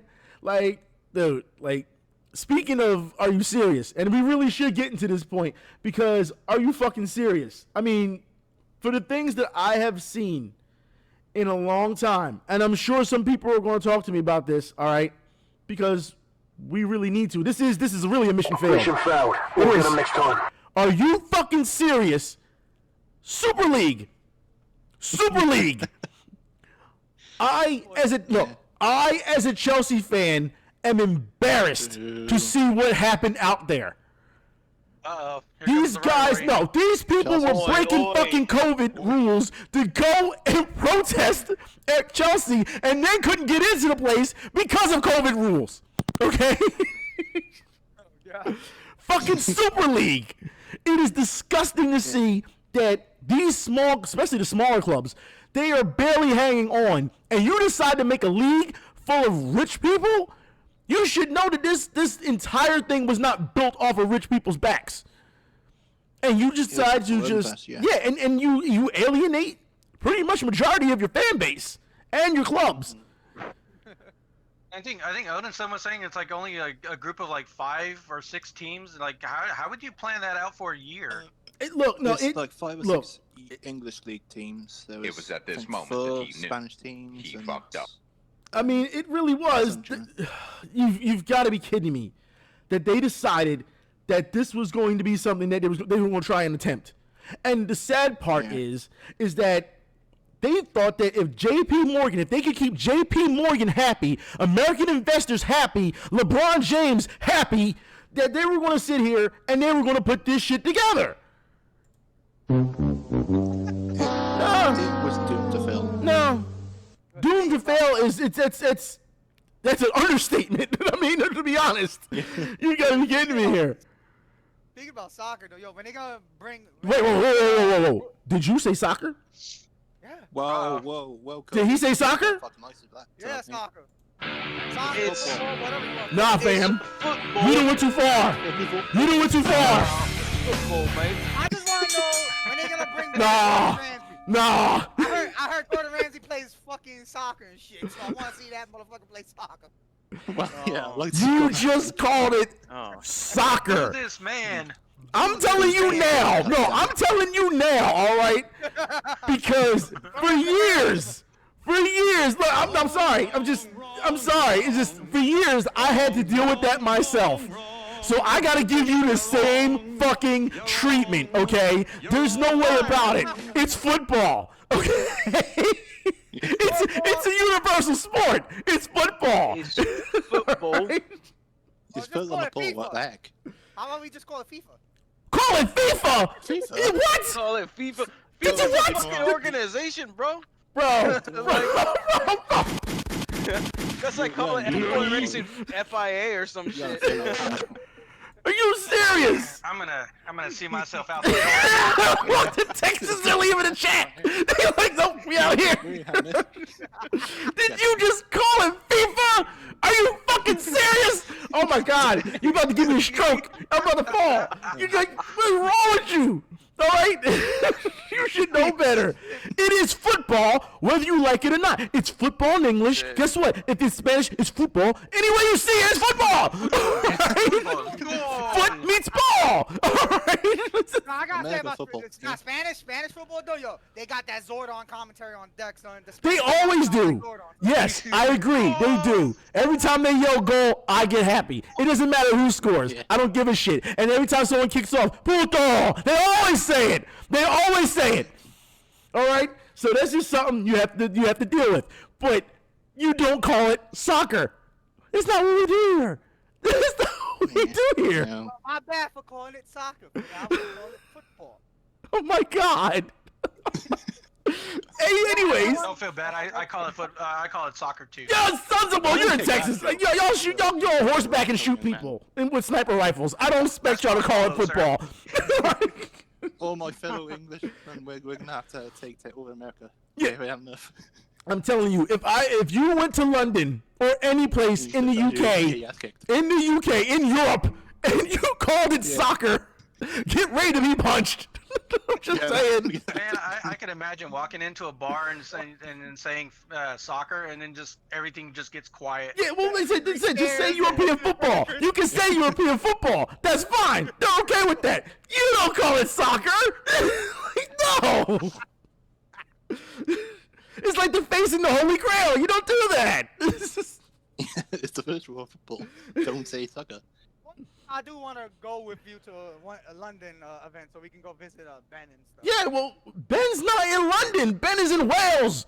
Yeah, Jesus Wales. Christ, your geography is I'm in a better place. I'm in that shithole. He's a soccer with a hard R. You got that right.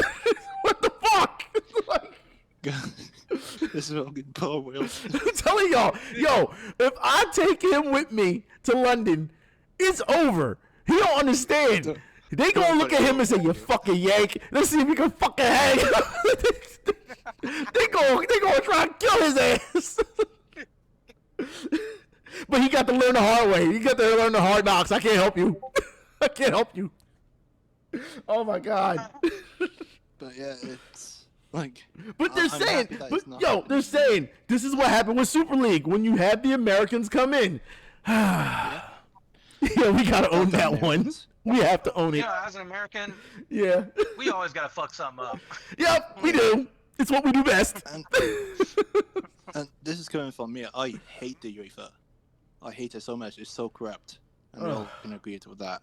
Like how they act and stuff. It's all favoritism towards one person, one team. And the referees are always shit.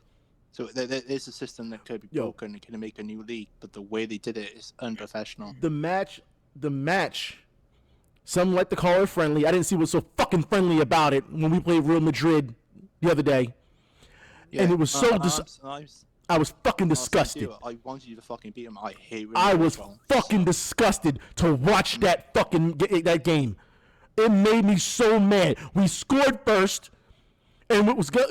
And they scored back, and I'm like, all right. And then near the end, everyone wants to drop like fucking flies. There's a number of times that Warner should have had a lot of goals and just couldn't get it done. Sometimes it's whether it happens, but they should be used to that by now. There's no excuse. But at the end, people are, I'm hurting. It's a +3 extra time. I'm still laying on the ground.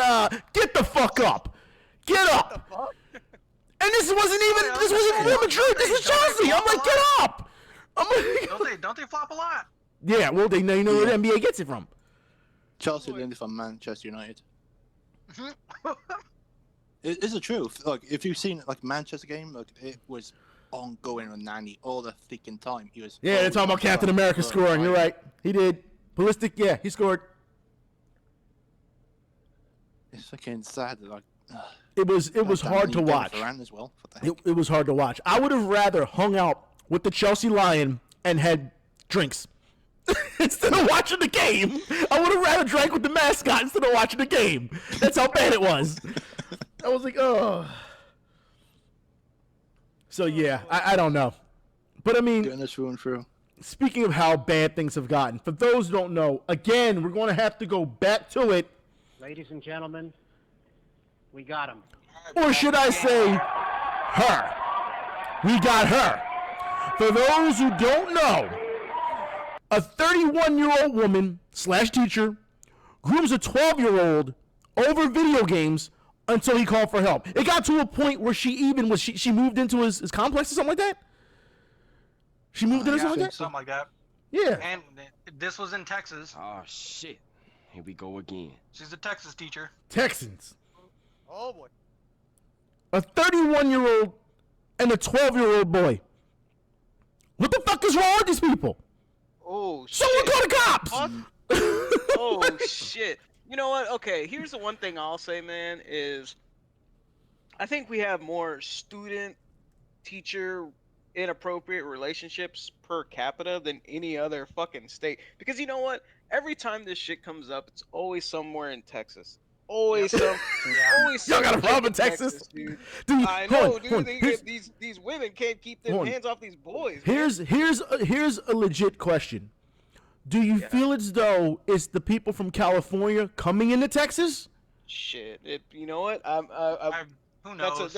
That's a mighty strong correlation right there. I'm just asking. That's what I'm I asking. think I think that No. could be it. That could be fucking it, man. But it's always from here, and you know what? That sounds about right. The recent influx of California. Growing up, like I didn't hear any of that shit. No, dude, back all our then. teachers are fucking old ladies and shit, man. No, hell no, I don't want. Hell no. It's nothing. It's nothing like nowadays. I think it's just also just like teachers in general nowadays. They're so much younger than they were. They're like literally fresh out of fucking college. So They're what you saying is they still in fucking- their whole phase? You saying they in their whole phase? Exactly. Exactly. You got fucking 21-year-olds. No, really canceled. Shit. Man. They literally do their fucking 4 years and then they're out. They're ready to go. I think in my years of school, I had 2 or 3 attractive female teachers.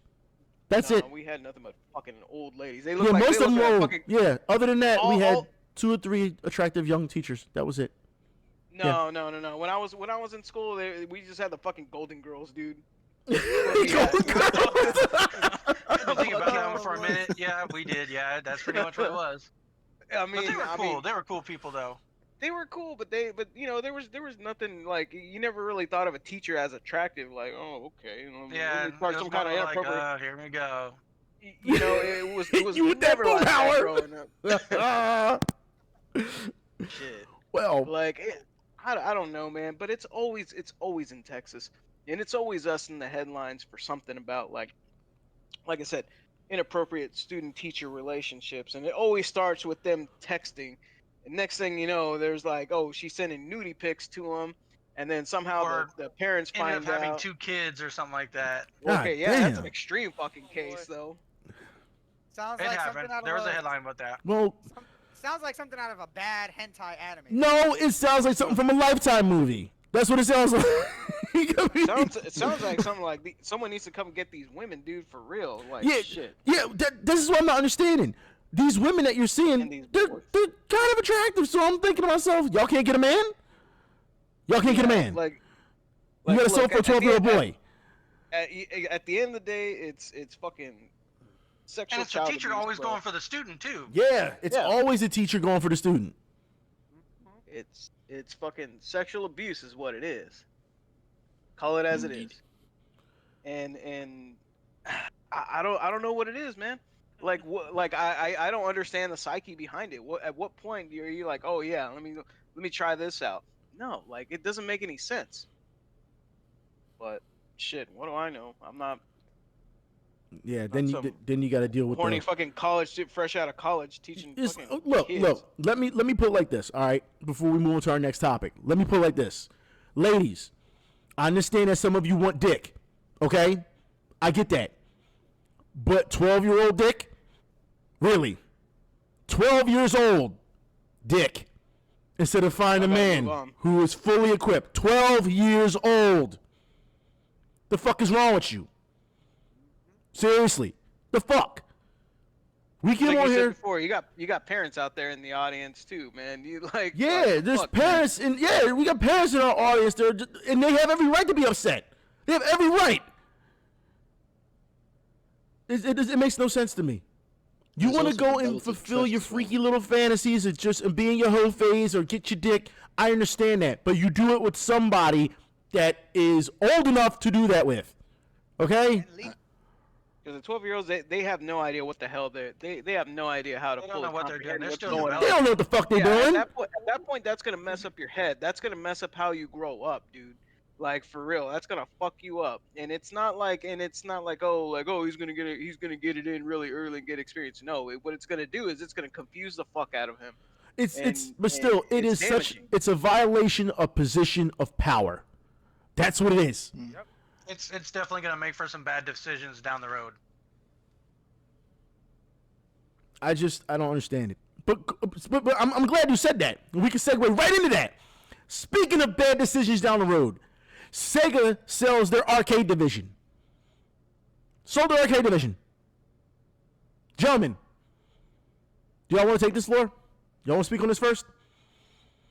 Look, the whole thing about Sega selling off their arcade division now, from my understanding, is it's still going to be business as usual, but they're not going to have their hands tied into it as much. From what I understand, it's basically more of a hands-off approach to their arcade business, basically letting someone else take the fall if it really just goes fucking downhill. From They're what being I fucking gathered cowards. from it, Yep. that's what I saw. I mean, Mhm. they're still gonna have their hands on it. They're still gonna make like a royalty or profit off of it. But They're being just cowards. like I said, it's gonna be more hands off. And the thing is, I mean, it's heartbreaking to see the arcade scene die enough as it was, especially towards the end of the '90s into the 2000s. It was already dying off because of home console gaming, which was one of their biggest fucking announcements. And I know that they must have saw some kind of writing on the wall about the arcades dying, because remember their last really big announcement that they had was some kind of arcade technology where you could still play the arcade but at home. And the only thing they had to show for it was some sort of patent or technology where you can basically play arcade games at home after hours at certain hours of the day. Well, yeah, remember, they had to do that because when the way overseas was built was when you had those not just arcades, but those gaming cafes, you can only play a certain amount of time depending on what country you were in. And if you played too long, it became an addiction, and then they kicked you out because of it. Yeah, they kicked you out. There was that, but also I think it had to do with just the way the arcade culture even was. And you're right, you know, just like bang cafes in Korea, where they would throw your ass out if you're still, you know, Yeah, you're still here. Get the fuck out. You're a danger. Yeah, you're a Still danger. here? Like, I'm cutting you off. It's just like a bar anywhere else. Yeah. Like, I'm cutting you off. I'm cutting you off of your consumption. Exactly. And the thing is that Sega, like, dude, it like I said, it's heartbreaking to see that, just because Sega has always been, in my eyes, they've been the leader in arcade games. They go back fucking 60 years of Space Harrier. experience. And you think Outrunners. about, like, Golden you Axe. think about some of the best arcade games. They're always made by Shinobi. Sega. They've got some hits. Yeah, they got hits. scene. Yeah. They got I mean, plenty hell, of hits. they went on to develop F-Zero GX for Nintendo. Yep. Yeah, it's GX and AX. They did it. You know what? And they did the best. They did the best F-Zero game to date. And it took Sega to do it, not Nintendo. It took Sega to fucking do it for them. And just they're leaving kind of putting you know their bread and butter of back in the day, their arcade business at arm's length. It just, I understand where they're going. Just like you said, they're being cowardly. They want to keep it at arm's length, but you know, they want to keep the ship from sinking.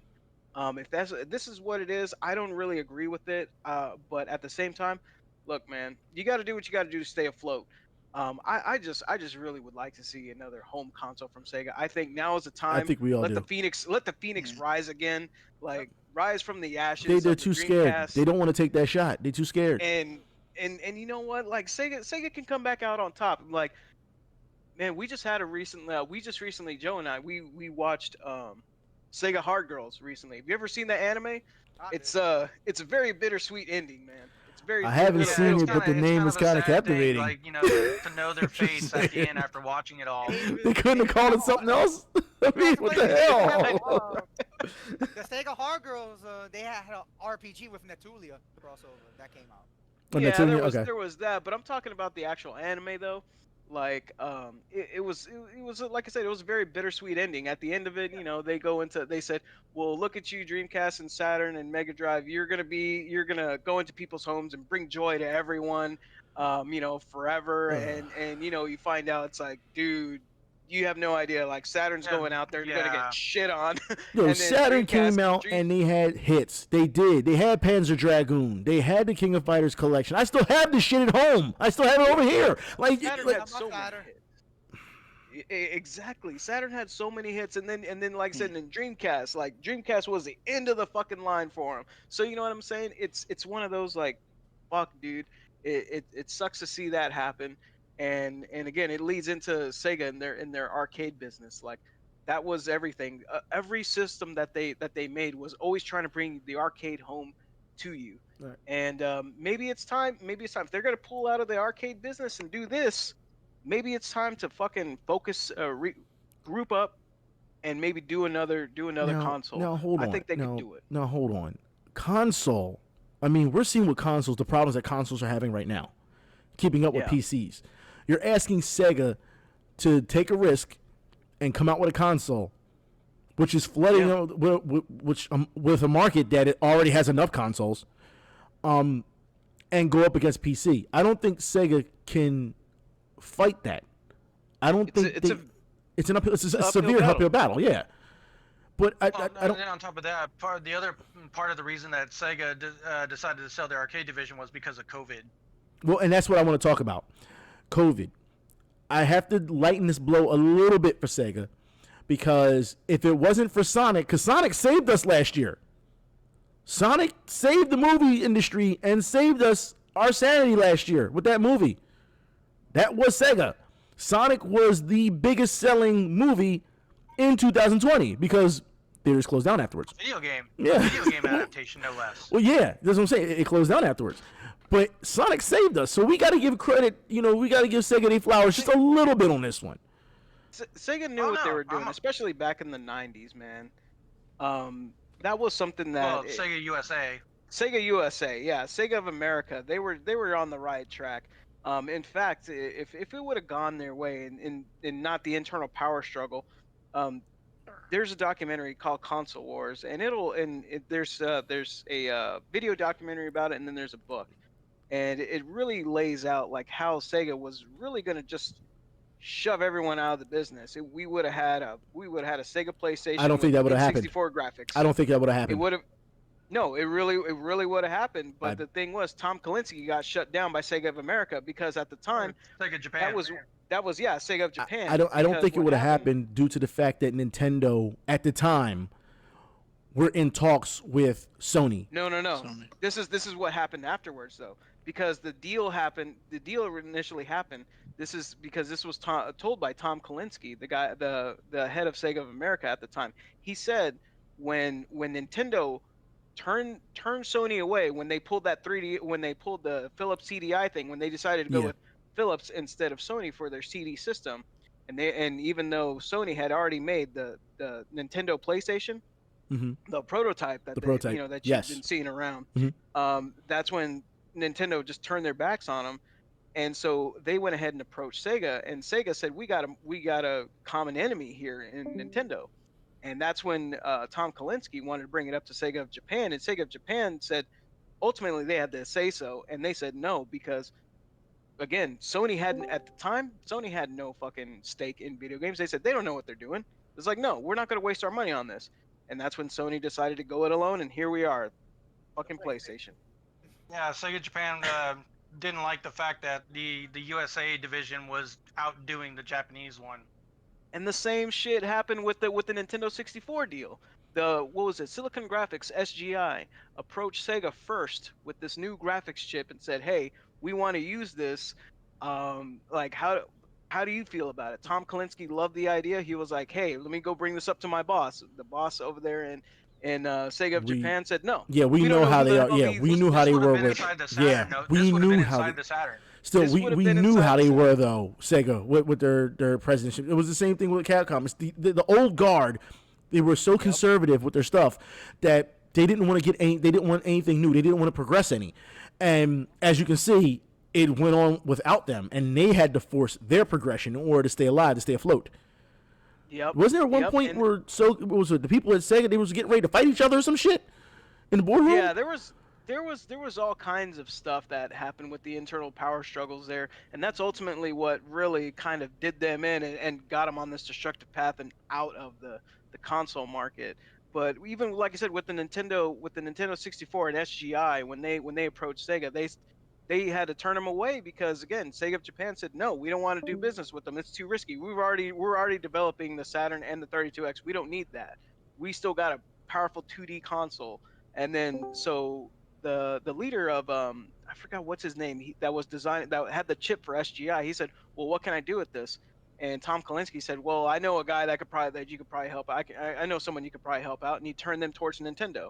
And that's when Nintendo made the 64 out of that. Well, it's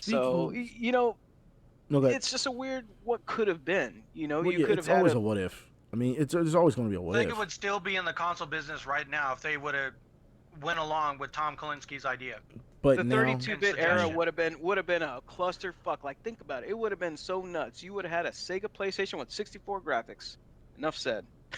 Yeah, I mean, but now we have the Sony, Sony, going into business themselves and being very successful after the first PlayStation. But we have to scroll back from last week. I shouldn't say last week, last episode. Some of you in the audience proved to us about the PS3. Because as we know, they're keeping Cmos. Yes, the Cmos battery. Yes. Yep. And you proved to us exactly if it was true or not. You literally took our word for it, and you literally opened up your own PlayStation off our word, and you wanted to see what the issue was, if it was real or not. And I, for one, want to say before anything, I appreciate that. I really do, because I wouldn't have thought that somebody would have done that. You know what I mean? I just don't think they would have. Yeah, big ups to the folks that did that. I'm not opening my shit. But it's great to see that people are very interested. So yeah, by all means, I appreciate that a lot. These are one of those times where I say, everyone likes to brag about, my fans will follow me to the end of the earth, or they'll go attack anyone I want. Yeah, but are they opening up their systems for you? You know what I mean? And seeing if this is a real issue. Big props to whoever did that. That's a big deal. But we also need to talk about the CMOS issue in the PS4 and the PS5. So this whole CMOS. Okay, so this whole CMOS thing that's going on with these consoles, and it's directly tied to, again, that we've touched on so many times, and we harp on it because it's true. It's tied to this digital store. It's because it wants to know when you're playing these digital games that it lines up with, okay, this copy is up to date because it has some kind of internal clock. And guess what? Fundamentally, yes, I can understand it works, but at the end of the day, look, what happens when that battery goes out? All of a sudden, now we're shit out of luck. I know you're not completely. You have to have some kind of internet access. I mean, I guess as long as the store is up, you're fine. But the thing is once the stores go down and the CMOS goes down, then you have a recipe for disaster. And Yep. these things, it's just kind of nuts, man. There's got to be some kind of alternative to doing this, because think of it this way: it goes hand in hand with video game preservation. How are you going to preserve digital goods if Sony themselves won't do it? Then who will? How are we supposed to be able to play these games? I mean, retro gaming is probably going to die out sometime in our lifetime. There's not going to be a point where it's like, oh man, I remember playing these games from our youth. Because think about it nowadays, kids growing up, they're going to be like, oh man, I remember playing Angry Birds when I was a kid. How the fuck are you going to play Angry Birds in 50 years from now? Yeah, that's actually the next topic we're going to get into, because Sony keeps the PS3 and the PS Vita digital store, they're keeping it online now after Backlash. Now, what I saw on Twitter was absolutely disgusting. I saw gamers, and they weren't trolling, gamers were legit mad that they were doing this. They're like, oh, you got them to keep stuff in. How many of you are really going to buy, physical anyway? And some of you that are buying physical, don't you feel stupid now? No, this is a big W for the gamers, for consumers. This is a big this W. Is a huge win. It's a huge win for you to slander anybody over consumers wanting to keep their products after buying them digitally. You're a fucking idiot. You've got to be a fucking idiot for that. I mean, there's no. If they would have shut the store down for the PS3 and the Vita, all your digital content would be lost. Yep. That would be it. Game over.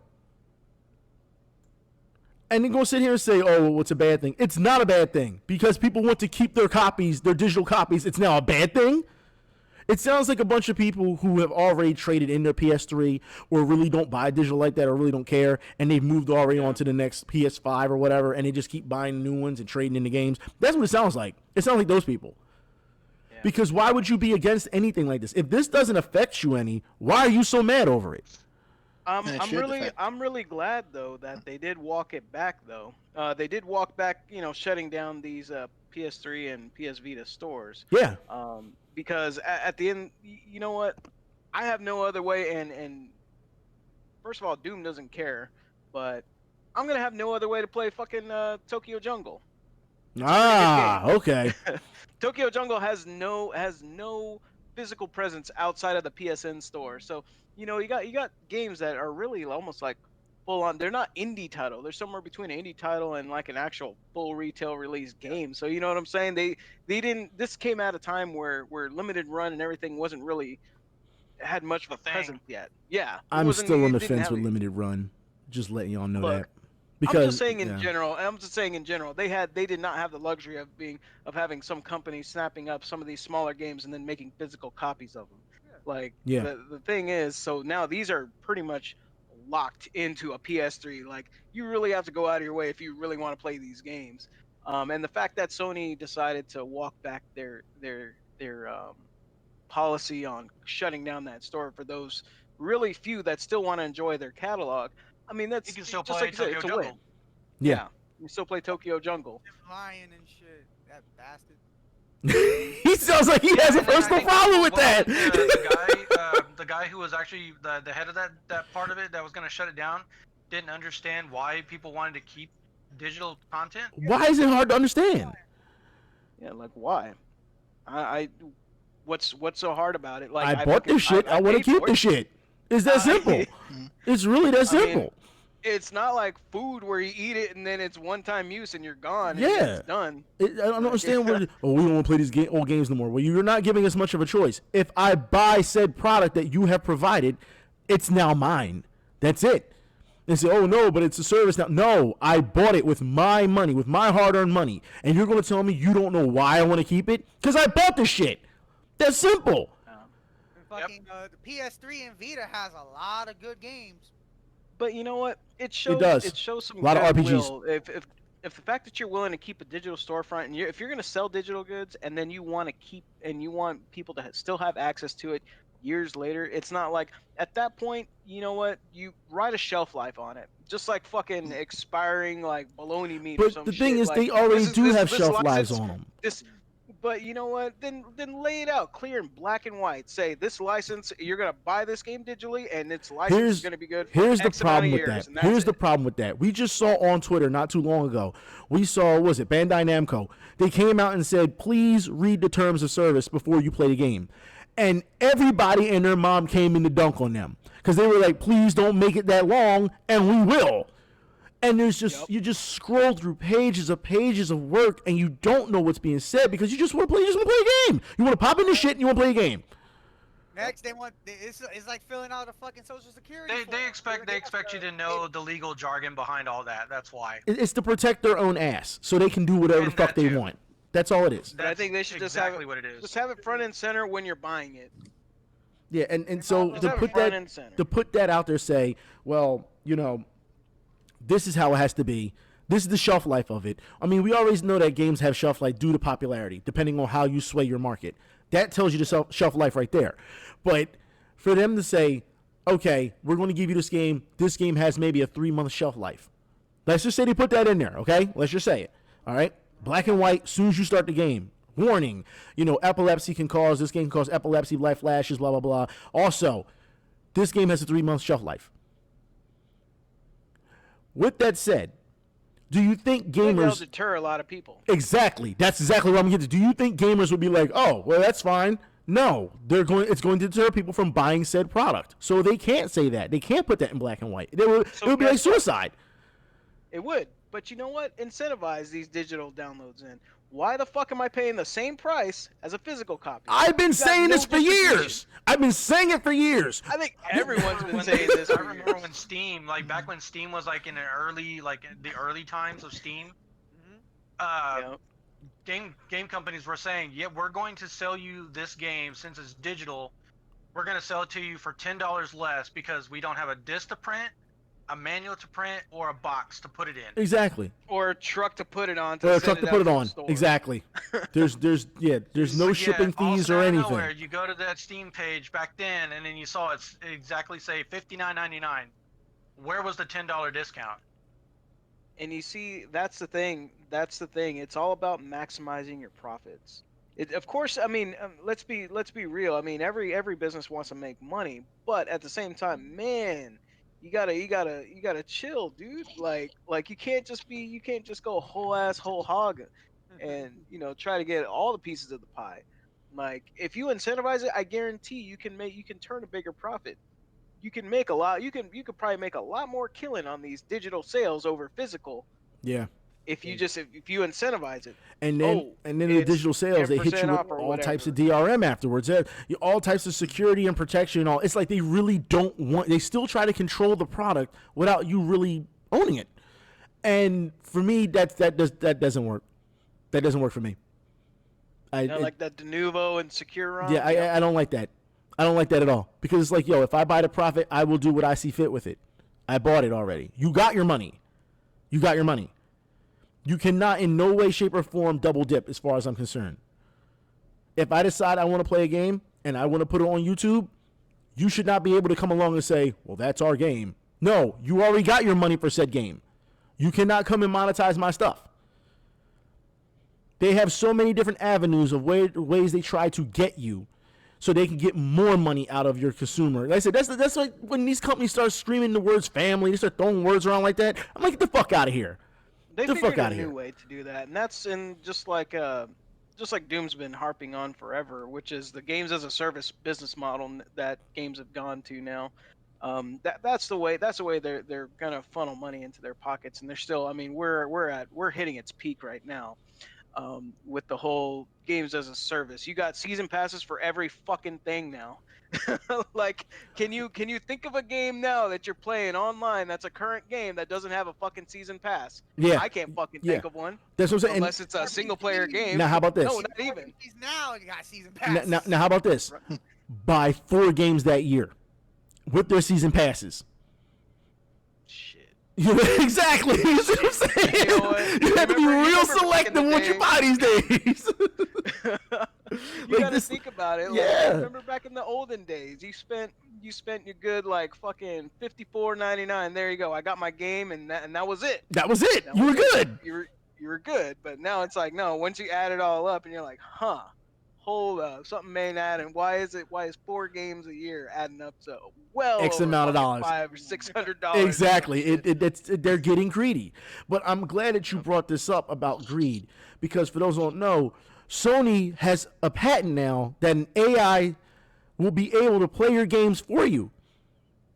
So pretty much this is legit journal mode. That's what this is. This is journal mode. The game will play it for you. This is a dream come true for journalists. Yeah.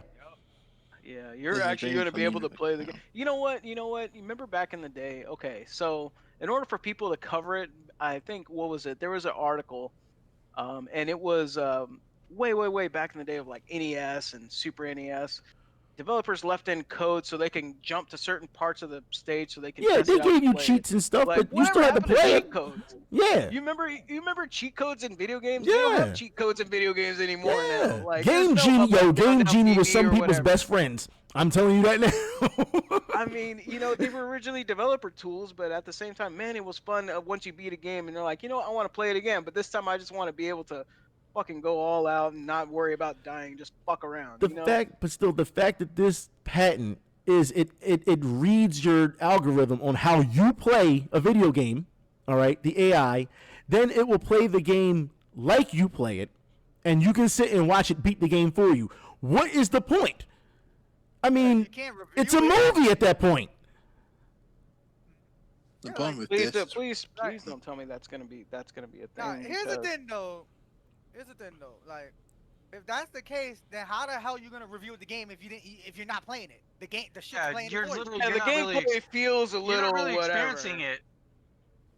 No, because you know what? Game journalists, I mean, what are they at that point? Just like he brought up right here. He said, "What's the point of it if you're not even playing it? What are you gonna comment on? Just this fucking story? That's it?" Yeah, you're not getting the feel for the game. You're like, Yeah. well, the game feels, the controls are tight and not very slippery. Like, how will you fucking know because you're not even playing it? You're just gonna be like, oh yeah. I played it for 10 minutes, or I played it for a half hour, and I have a good idea what's going on. No, you don't, because you still have a tree system. You still have to get through and master.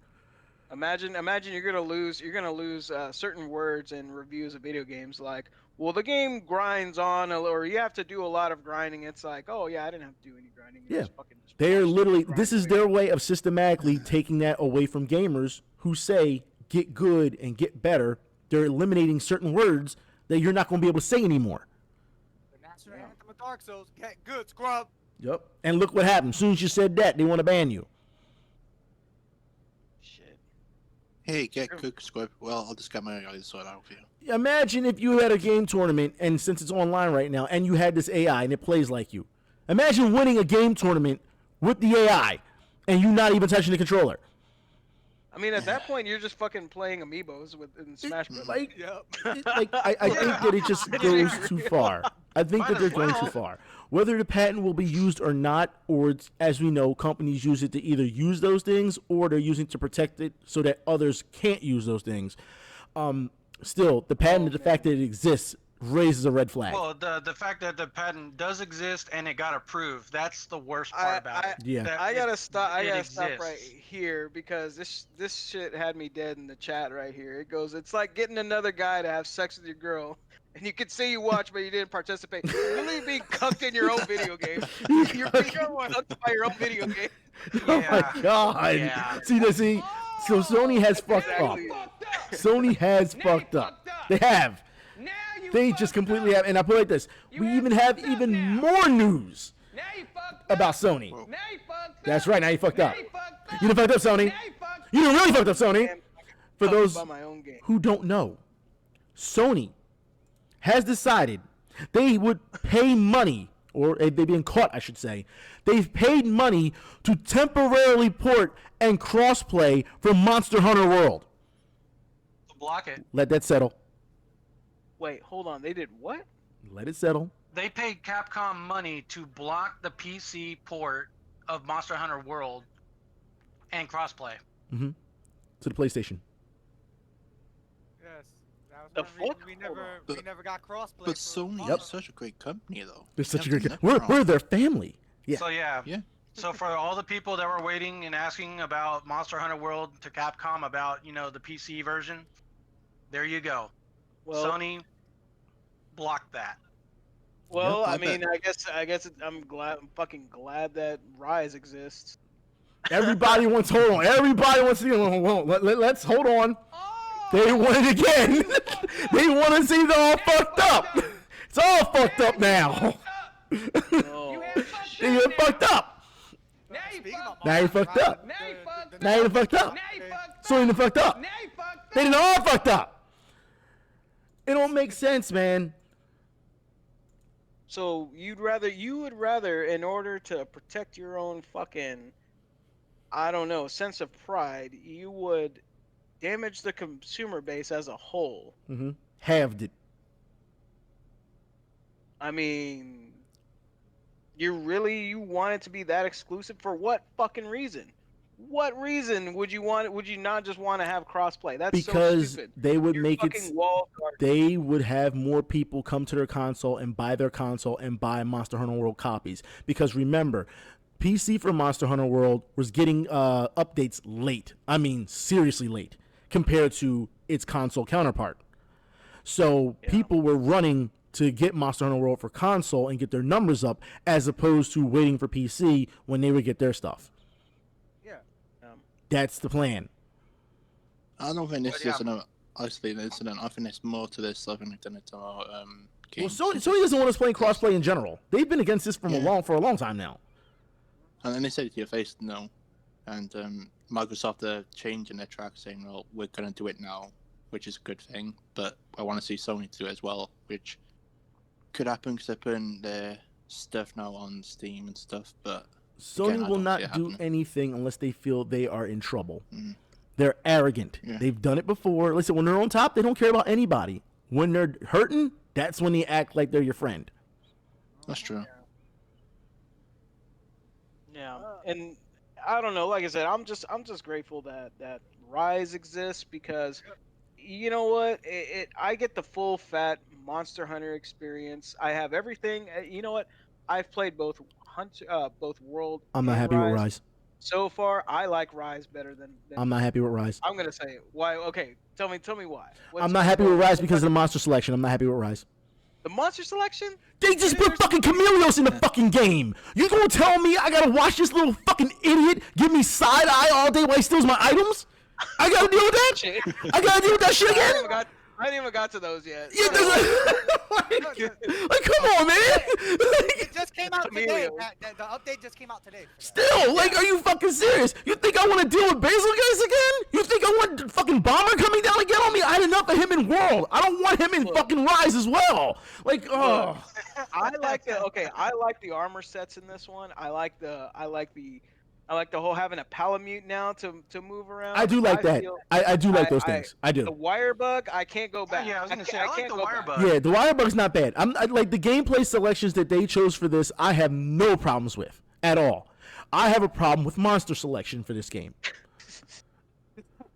That is my biggest problem. And y'all don't understand. Y'all can't see my face, but I am staring into nothingness right now. I got the Doc Rivers gift going on right now.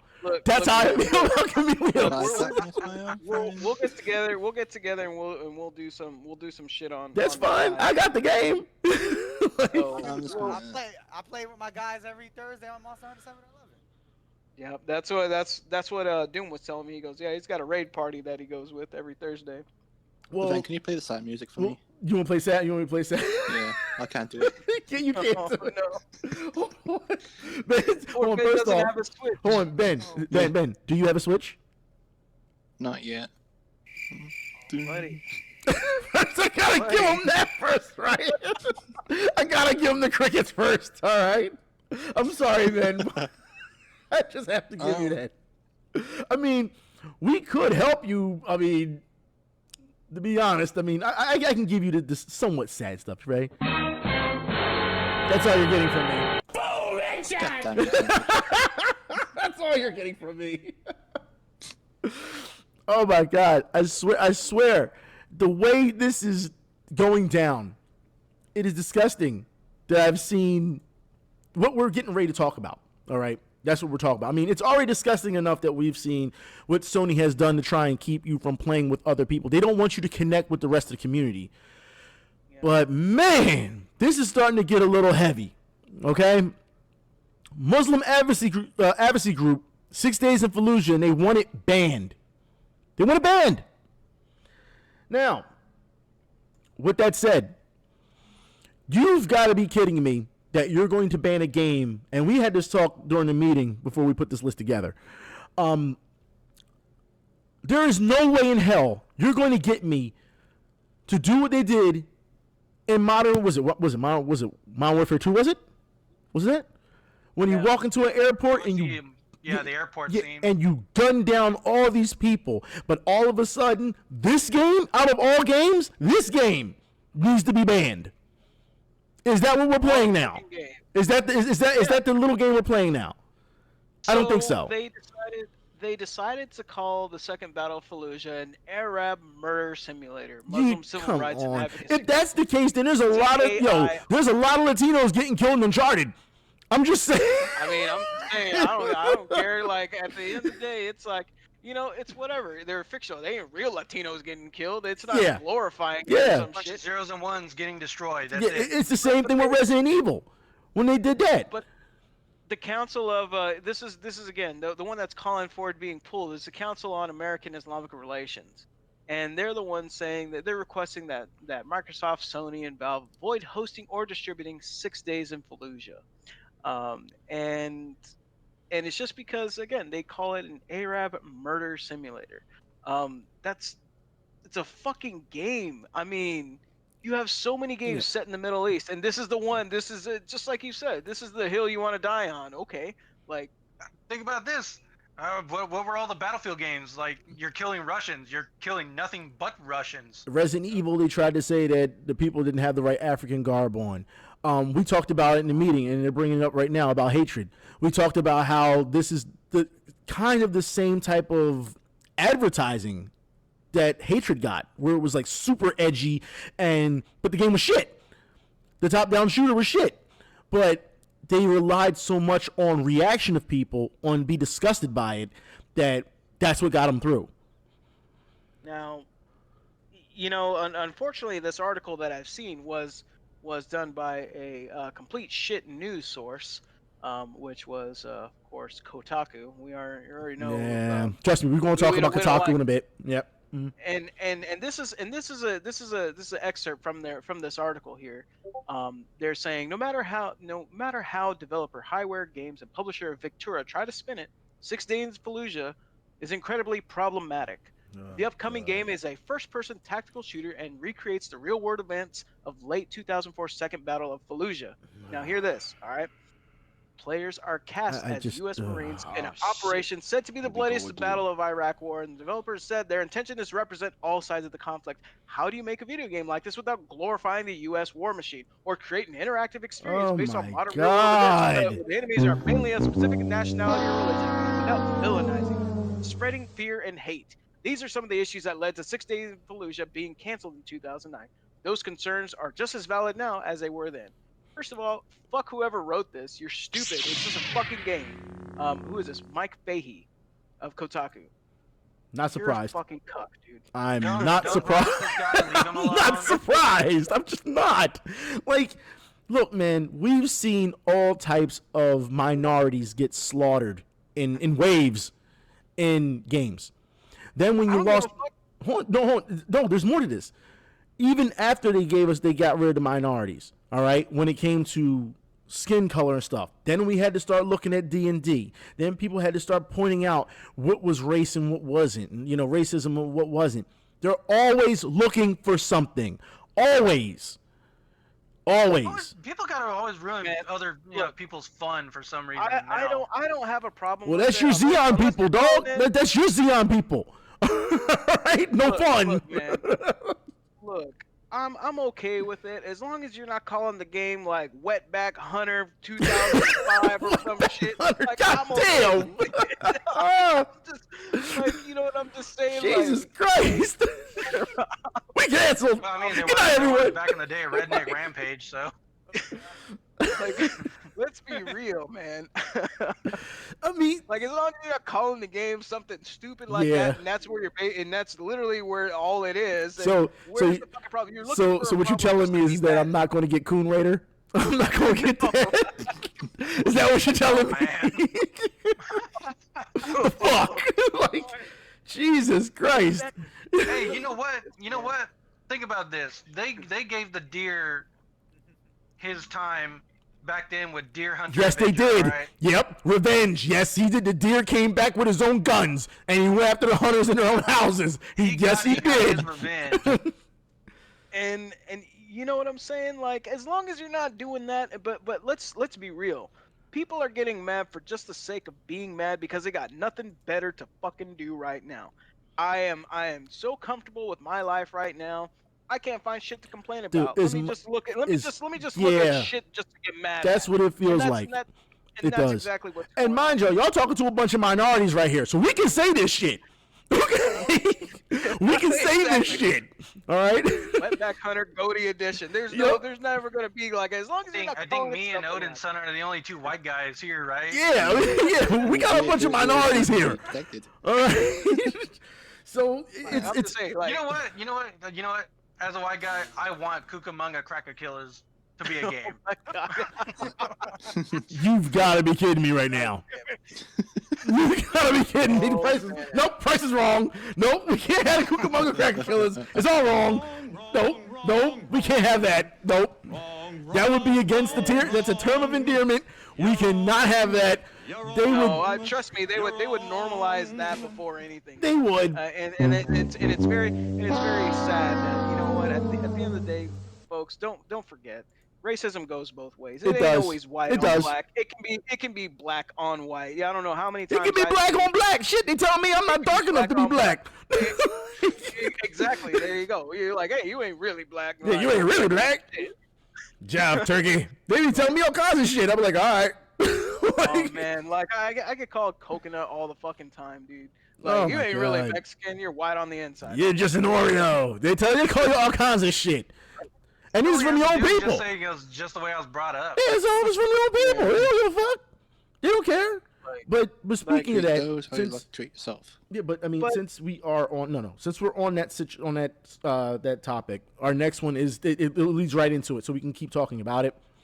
CEO Our America puts viewers in the driver's seat of black fathers driving their sons to school. That's right. This is a game. Wait, what? Yes, it's a game where you play as a black father driving your son to school, and Why? Because of the interaction of you being pulled over. Why? Like, Okay, why though? I'll explain. Why was this a game? I'll explain. There's a reason behind it. Yeah, there's a reason behind it, and this is the reason I see behind it, because they're trying to say, trying to get you to be in the shoes of another person. We've done this for years with other games. It doesn't matter if you're an Italian plumber jumping down a pipe. It doesn't matter if you're trying to raid tombs. It doesn't matter if you're trying to be, a shaved head military marine guy, what we saw for years and years. It doesn't matter if you're trying to slaughter aliens. It doesn't matter if you are the alien and you're trying to slaughter humans. It doesn't matter if you are the deer and trying to shoot down hunters. We have always in video games embraced the other side of things. We've always taken it to that point where you're putting yourself in someone else's shoes, no matter of race, creed, gender, whatever. You know what I mean? And I feel as though that's what this is. I feel as though they're trying to give you an experience that, for some, I will say, that have never experienced that. Now, for people like me, I sure as hell am not going to play this game because I already have that experience. This game is not for me. Okay? Well, okay, so I understand the point, but here's the thing. That's what they want people to experience, but here's my question, but why? Are you trying to raise awareness through fear? Because that's not the fucking right way to go about it. I mean, that's my take. Hold on. Before you even get started, no, that is fucking perfect. That's exactly why we're going to get to it right now. All right? Raising through fear. Okay? Raising awareness through fear. We have seen fear-mongering in video games plenty of times. Matter of fact, 99.9% of our games are raised off fear-mongering. I mean, should I bring up Shadow of the Colossus? I mean, did you really think that you can climb that Colossus and beat him? They're pushing fear on you to overcome said obstacle. This has happened time and time again. So I don't want to say that they're pushing an agenda through fear-mongering when we've dealt with every obstacle, every hurdle, every mountain that they throw at us. Hell, if you really want to be technical, Dark Souls is fear-mongering. Demon Souls is fear-mongering. You know what I mean? The script of it. Not only that, no matter how big the threat is, we are supposed to overcome it. That's the entire point. So they do use fear-mongering as a tactic in video games. It's always been that way. But here's my thing but why this game? Why do they feel like they need to make a game about it for other people to experience it? So that we can connect. Well, here's the thing. here's my take, man. I don't think it's gonna connect, but that's why I did it. I think that you can get your message out without having to make something as asinine as this. I'm gonna say it. It sounds fucking asinine. This game, and because. Go ahead. It's not the fact that yes we know black fathers try and take their kids to school. We know about that, and we know it's a problem. But you know what? Basically, putting yourself in the situation like, oh my God, look how stressful and fearful this is. That's not making progress to resolving the issue. All we're doing is we're taking steps back, and basically saying, look how oppressed they are. Now, look how this is. And here's the thing: it is very woke of them to do this, and to be honest, I think some of them need to go back the fuck to sleep. To be honest, I really do. But in this case, I know that no matter what, you put this game out and someone plays it and says, "Now I understand how you feel." No, you don't. No, you don't. No. That's why I said this game is not for me. It's for someone else to try and empathize, but it's still going to fall short because it's not real. There's so many different ways where you can convince us. You know what?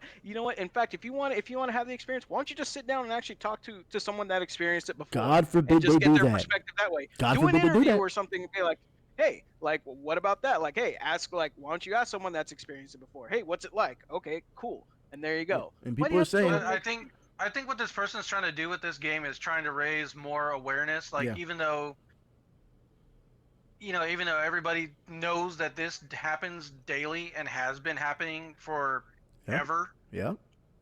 But this is just another form of somebody trying to raise awareness of. That's exactly what I said. That's exactly what I said at the very beginning. I said, "This are you raising awareness through fear? Yeah. Is that what you're wanting to but that's do? What, but that's how most games are. It always raises something through fear. It always does. But in general, they're just saying like, look how stressful it is being a black man, just trying to go take your kid to school. It's well, like, that's true. Look, man, we just gotta, walk down the sidewalk, looking at your phone or something like that, and then you just get a dirty look from someone. That whole incident, you know what? But at the end of the day, like, when we focus on this negative, we need to create positive. The thing is, everyone's so hung up on creating this negative view of like, look how awful it is being black in America. Because everybody wants to be oppressed. That's why. It's a business now. Exactly. Everyone wants it. Being a victim is paying off in America. Definitely a business. And here's what I say. I say, look, man, if you want positive change, you got to create a positive environment. You can't just keep harping on the negatives. You can't just keep on showing, look how oppressed and look how shit it is being black or a person of color in America. You have to basically be like, look, I fucking love life. There has to be an answer. Because I get what you're saying. Because I'm a person of color. I'm thriving in America. I'm still living. You know what? No, let's focus on the ones that are not. Like, look, you can be just like this too. Pull yourself out of this fucking rut. Don't feel fucking oppressed. You can make whatever you want happen. If you really believe you can achieve, like, you create a positive mindset. You starting to sound like Jesse Jackson. I'm like, look, if you believe you can achieve, that's very Jesse Jackson of you. I'm just saying. I'm just saying, like, look, you got to speak some positivity in your life, man. You can't just sit here and have pity parties for your fucking self and then just hope for handouts. Hell no. No, people of color are not going to be bought. We're not going to be like, we need fucking donations and BLM and fucking everyone white knighting for us. Yeah. No. Yeah. No, I agree. Stand up. I agree. I think that, like they said, it's performative activism instead of real activism. I understand that. Like I said, this game is not for me, but I don't think it will help bridge the gap any. Even though they're attempting, I don't think it will bridge the gap because even though you can simulate it, you're not really experiencing it. You know what I mean? Yeah, you have to experience firsthand in order to understand, really. Yeah, and that's how I feel. Yeah. And this brings us right into our next topic because Mother creates an app called Just Us to protect black drivers for when they're pulled over by police. The app automatically makes them call their mother. Ain't that some shit? Yeah. I have a problem with this. You're talking about in the meeting saying you have a problem, yeah. Yeah, I have a problem with this because simply for the words Just Us. Now, they're talking about black drivers. Sorry, but guess what? There's a lot of other minorities that get pulled over other than black drivers. This app should be for everyone. Look, here's the thing. plenty of other people other than black drivers. In fact, Doom here has seen it plenty of times happen to me. Plenty I of was with times. you. When I got pulled over at the fucking convenience store, the fucking parking, the handicap parking was scratched out. There was no pole in front of it. You couldn't even tell if it was a handicap spot until I got out of my car and I was like, oh shit, this is a handicap. Let me get in and fucking back out and pull out. As soon as I do that, cop blocked me in and just says, "What are you doing parking in a handicap spot?" And It was a lady. It was a lady officer that You couldn't even get out the damn thing. Yeah, I couldn't even get out yeah. there. I was like, I was just about to reverse, but you blocked me in. So and it was a complete horseshit. And why did I need a fucking search? Why did you need a search? Yeah, you don't need to be searched for that. Yeah, there's no reason to search you for that.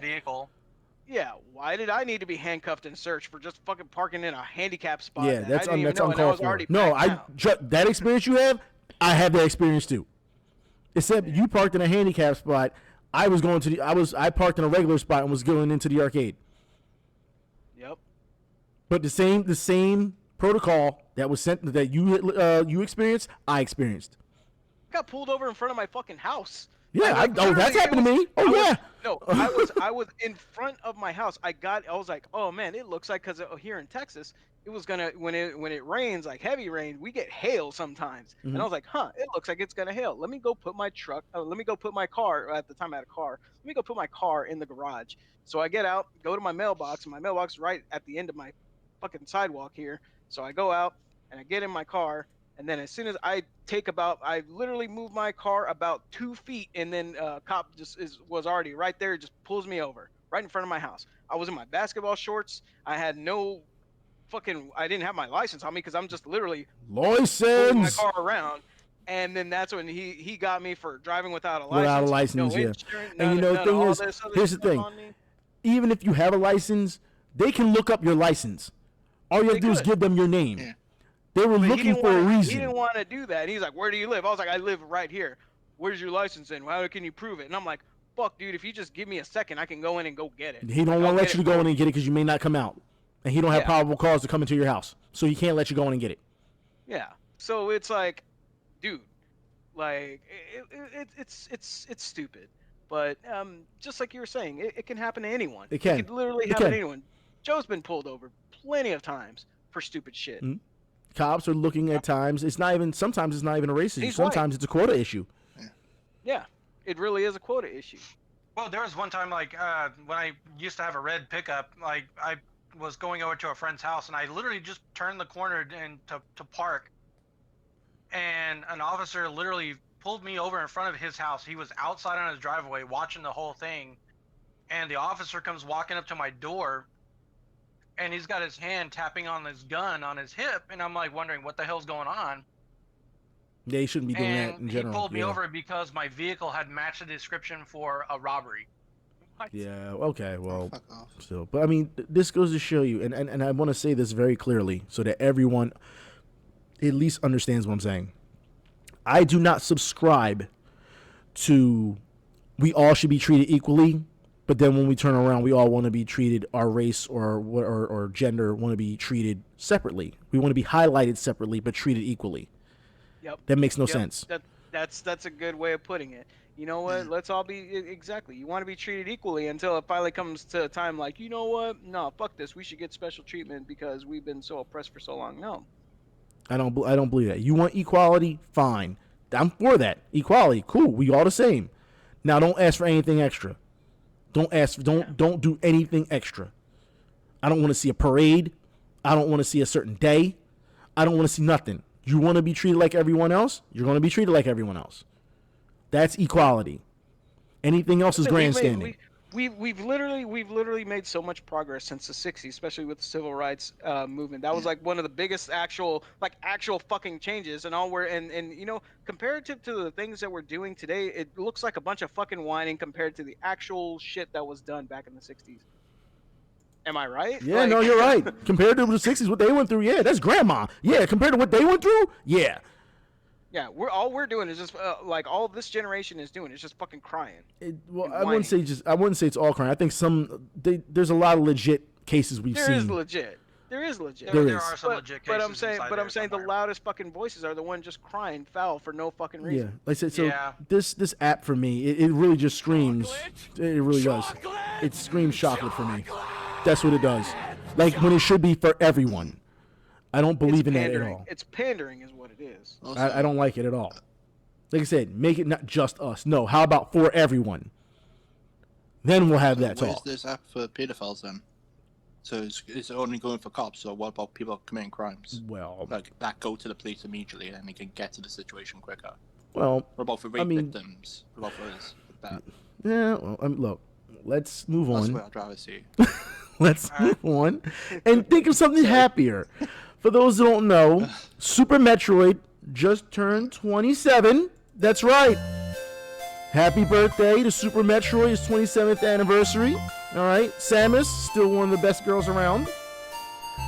I mean, The I best haven't- girl around. What are you the talking about? best Samus girl? Aran? She's best girl? The best badass space bounty hunter there is. Okay, all right, fine. I'll give you that. I'm not gonna fight you on that one. But we have not had a great Metroid game, in my opinion, since then. They made that not too long ago. That fan made one, but then Nintendo cease and desisted that. But other than that, I wasn't a fan of Prime. I quite enjoyed Samus Returns, the remake. I actually liked that one. I wasn't a fan of Yeah. them. I really wasn't. But I am a fan. I'm a fan of the old school side scrolling Metroids. I'm a fan of them. Super Metroid is where it ended for me. And Metroid, look, they're ready to get me. Yeah, They coming for me. There will never be a game that can ever surpass Super Metroid. Like that is the pinnacle of Metroid right there. Yeah, I feel Metroid really hit its stride in Super Metroid, and then they really just kind of took off with it then. And my most recent, probably, I guess kind of to celebrate this, recent thing that Joe and I have been actually watching recently is Gargura playing through Super Metroid. And she's never played the game before, so this is entertaining to watch. Like a person never for the first time playing this game. So It's watching a her hoot. play it's very, very entertaining. So it's funny you mentioned that about Super Metroid. And I just remember playing this game when I was a kid, and I just could not beat Meridia. That's pretty much where I got stuck, and I play it, I think, I don't even get close to where I was back in the day, and I already forgot everything. But Me and Ridley got sure beef. enough, Doom here. He's gonna tell you every fucking thing about in this section of the coordinates. This is where you're gonna find every fucking missile. This is how you're gonna actually. You can But that's good though. You got someone. No. Wait. Someone's breaking up. Whoa! What the Look at this heck? feedback. Feedback. Somebody get canceled. Yep. He didn't got canceled. See that? They didn't came for him. They came for him. No, they came for him. What happened there? Don't know what happened. There was a lot of feedback and static, and they came for you. That was The Metroid gods did not like what you were saying. Damn. Can y'all hear me okay now? Yeah, can hear you fine. Yeah. oh Man. that was. But, Nintendo just came for I'll you. say this, I'll They say came this, for you. It's a quote from another thing that we were from another person that did said in the chat of her video. For anyone that has gone into Meridia, if you've beaten Meridia in your first go, you are a damn liar. So there's two people. What was it? No, in the chat, in Gura's what was it? In Gura's chat, someone said there's two kinds of people: those who've spent hours in Meridia, and the other is liars. That basically said that. Oh yeah, you haven't got stuck in Meridia. Because I damn well know everybody that's gone into that area has gotten lost. Well, speaking of liars, speaking of people who were just all around pieces of shit, I guess that can segue into our next topic, I guess. G Fuel. That's right. And adding alcohol. That's right. Now, Wait, hold up. What? yeah. Apparently there's idiots out there who are using G Fuel energy drink or energy powder, depending on how you take it, however you get it. Oh And they're adding you're alcohol. trying to make Four Locos again. Thank you for. We just talked about this. Joe, did we not just talk about this? We not talk about this. Shit. So let's get to this. G Fuel, and alcohol. So it's like you're speedballing again. So it's like No. you're Yeah, you're mixing an upper and a speedballing. downer together. No, again. Now it's here's the old, thing. It's old Four Hold on. Locos, man. Now hold on. Now the person who wrote this trash is trash themselves. For those who don't know, I'm sure when I say this name, you're gonna know. Nathan Grayson, as we know of Infamousy with Zoe Quinn there, decided one night while he was watching The Circle on Netflix, which for those who don't know is a reality social media experiment, which that's where he went wrong altogether there. All right, that's where he fucked up right there. Oh God. Decided to put alcohol in G Fuel, and then he kept saying, "But my heart, my heart, my heart." Are you that fucking stupid? Look, let me tell you something. All right, Well, no shit. energy drinks in general have so much sugar and so much bullshit in it. Look, you Caffeine. take too much energy. Yeah, caffeine. You have too much energy drink, it can harden your arteries. That's how bad energy drinks are for you. And you want to add alcohol to that? Are you insane? I had somewhat tunnel vision. It was hazy, and I couldn't stop breathing so badly. Yeah, because you're taking the effects of that your body is not used to. That is the dumbest shit. You almost killed yourself for an article. Well, I just thought it was just going to be a cool thing. Yourself into cardiac arrest that way. Exactly. So you almost went into cardiac arrest and then decided, I'm going to write an article about it. Yeah, I wouldn't guess where the article came from. Kotaku, of course. Just Yo, like fucking people goes have been saying, people have been making Odin putting Sun. energy drinks in That's you on. their alcohol for years. Is that me? That's Me Odin Sun. doing that? Oh, it's Odinson. Okay. Trying to cancel. Yeah, I know, right. it's He didn't even trying to say shit. They trying to cancel him. Yeah, first one now. Yeah, check this out. But it's people have been doing that for years. I mean, I've seen people put 5-hour energies, pour one in there. That was the first thing people did when they took away the caffeine from the Four Locos. Yeah. And like, look, man, you got a recipe for disaster that way. I'm 'cause telling you, that'll- it's like someone that'll- snorting. they took some took away. it off the Someone's gonna market find for a a way to reason. add it right back in. I mean, Man. look, it's like someone doing coke and then taking Xannies. That's what it is. Shit. It's the same thing. It's, you went the upper and now you're getting the downer. It's the same thing. Oh, fucking. Sorry, but that's what it is. I don't know. I think it's absolutely stupid that someone would go that far and oh, well, G Fuel. First off, you shouldn't even be peddling G Fuel. You shouldn't even be doing it. All energy drinks are bad for you. Period. Period. You don't need them. We have coffee for a reason. But I'm just saying that you should not be having energy drinks. This shit is bad for you. All right?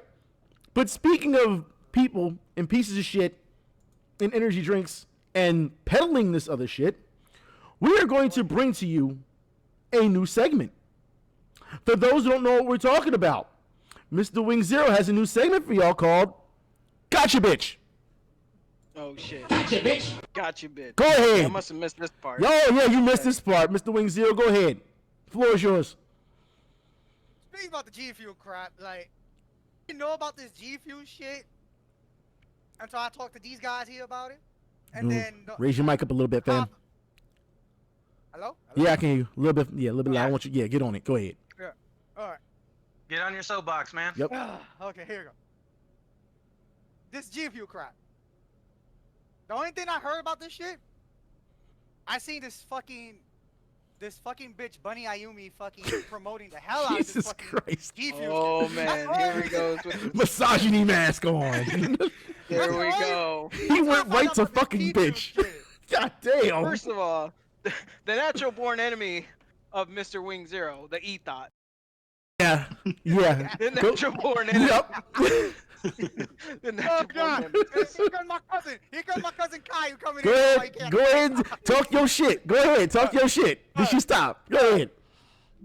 So pretty much like after it was all over my fucking Twitter, I'm like, what the fuck is G Fuel shit? Why does this bitch keep promoting the hell and back? So, and then I talked to my crew yesterday about it, and I was like, what the fuck is this G Fuel? And Joe told me that, oh, they got these at the supermarket and shit. I'm like, they don't got this in my supermarket, and I shop there every fucking day. And then they told me, the shit's nasty. And I was like, oh, thank God. Yeah, it tastes terrible. It's got a nasty B vitamin aftertaste. Look, I was really, man, like I've had G Fuel. It's all right, but man, it's pretty fucking strong, dude. It's a little too strong. Like 300 milligrams of caffeine right to the fucking head. No. Do you really need that though? Too much. That's Do you a really need fuck that ton of though? caffeine, dude. Do you need that man. though? I mean, Okay. are people really going to say yes? Are you sure about Fucking that? Twitch. Is the answer yes? Are you sure about that? What's her name? Bunny Ayumi? Yeah. Yeah, Like Bunny Ayumi. Like, fucking the funny dark thing is, butthole I- having window tint on the pussy looking ass. Having- God like, damn! at one point, I had to fucking mute my Twitter because it was just being everywhere. I'm like, this bitch is not even part of the FGC anyway. Oh, because you play fucking Skullgirls, big whoop. Look, I don't get me started on the FGC. Y'all know how I feel about the FGC. I didn't see anything on my timeline, but then again, like you said, the e-thoughts, I don't follow them anyway. I don't know many people who do follow them.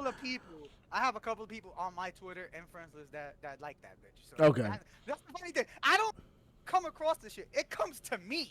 Look, man, this guy, look, To Mr. me. Mr. Wing Zero here doesn't like the Hollywood type. So look, man, Yeah, I don't want to see you sponsoring G Fuel in the future.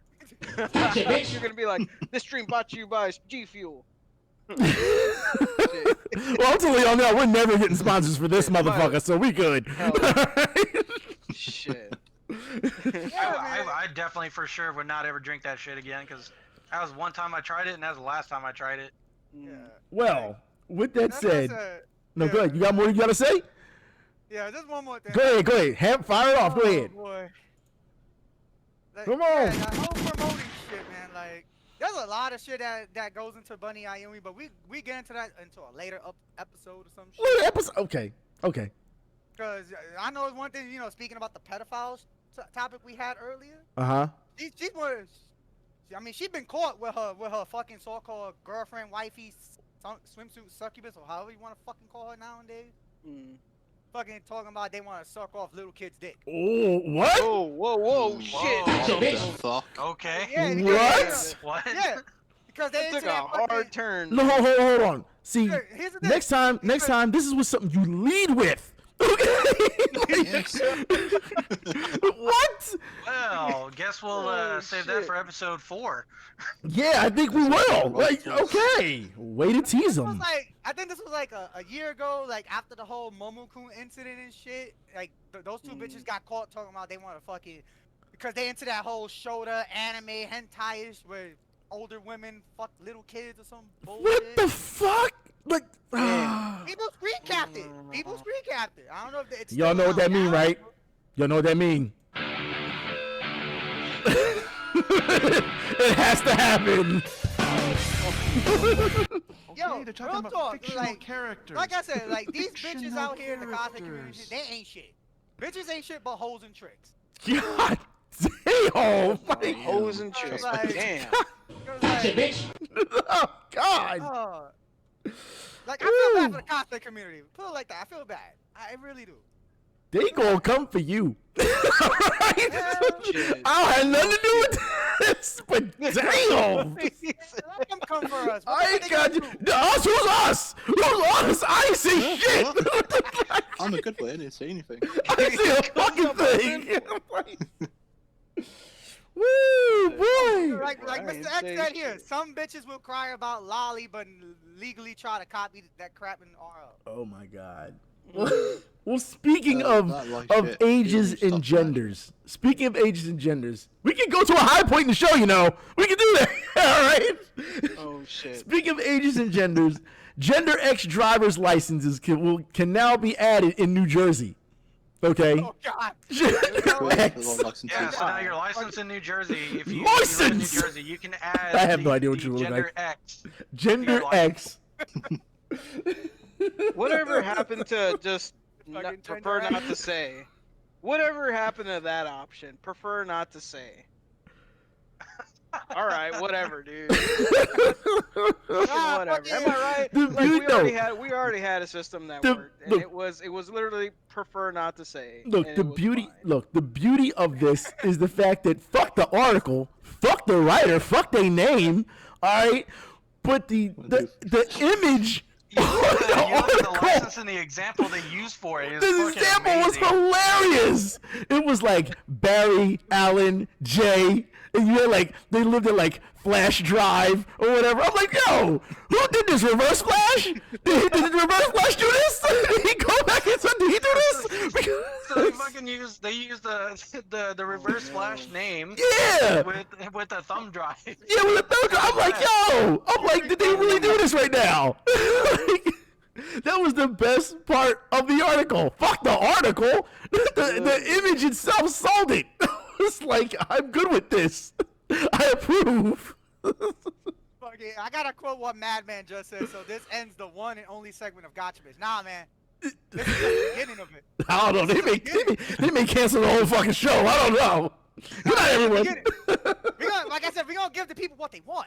They want real nigga shit. So we're gonna give them real nigga shit. Yes! Proof of aggression, son. Do you hear the hesitation of my voice? Go! I don't know, man. Like it got me. It got me with the Barry Allen name. I was like,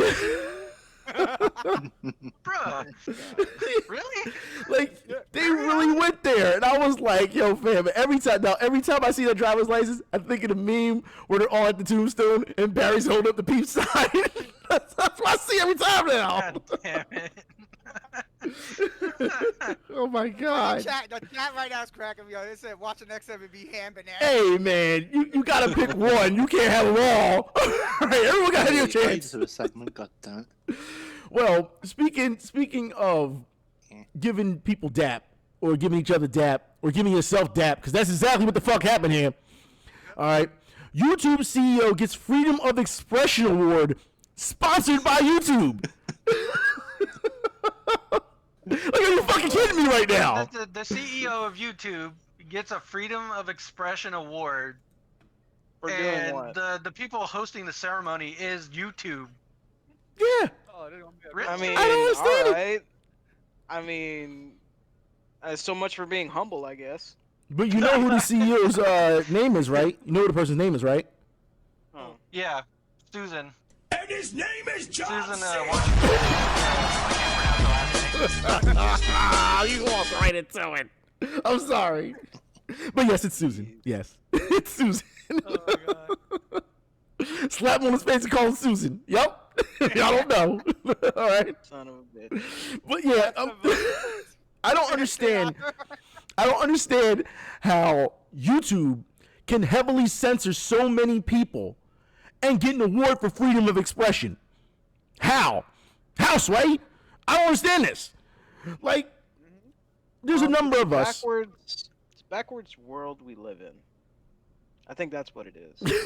I think it's freedom of expression as long as your idea lines up with everyone else's. Like it's like okay, Yo, you're good. They said it's not even a circle jerk. They said it's just a jerk off in the mirror. Someone would bounce back off the mirror and hit him. Like, what the Look, fuck? exactly. That's exactly what it is. Oh my Jerk god. in the mirror. Weird, but okay. They really went there, didn't they? They gonna cancel our audience too while they're at it. Mind y'all, this is going on YouTube.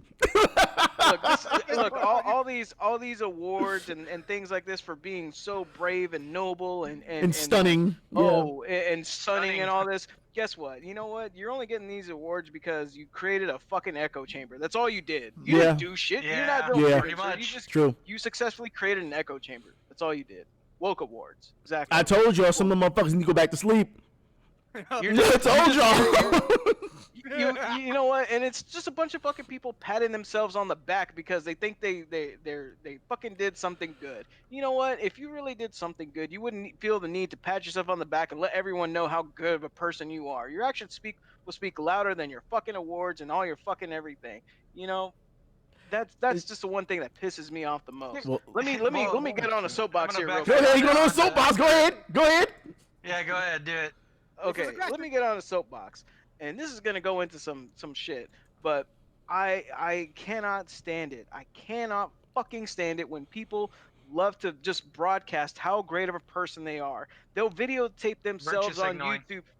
Virtue signaling, exactly. What they'll do is that they'll go on YouTube and record themselves like, oh homie, I see you're going through a hard time, let me give you a hug. And it's like, oh my god, these videos are so touching. He's such a cool guy. Like, look at him, he gave a homeless man a sandwich and and some AirPods or some shit. And it's like, look, what the fuck, dude? What are you doing these videos for? You think you're doing it, but no, you're doing it to make yourself feel better. If you're really generous, if you're really good, you wouldn't need to fucking signal yourself out there and say, look how good of a person I am. We're looking for sympathy points. You're not even sympathy points. You're just doing it to make yourself feel better. Yeah, but you're the flip side of that is, if you say that it's and not you get, genuine, yeah. well, it's not that. It's not just, genuine at but all. if you argue with someone and you say the stuff that you did, they want to see proof. Look, and you know what? I'm gonna ruffle some feathers here too. But you know what? I'm gonna go into some unpopular opinion because I know there are some out there. But even according to the Bible, Jesus said, don't do this. He said, do not go into the streets and tell people basically what I said, how good you are, like the hypocrites. Do it in secret. Do it in secret. No one moves in silence these days, man. You know that. It's too much clout. I'm just saying. There's too much sauce out there for it to be taken. No one moves in silence. People be snitching on themselves every time, all the time. Yep.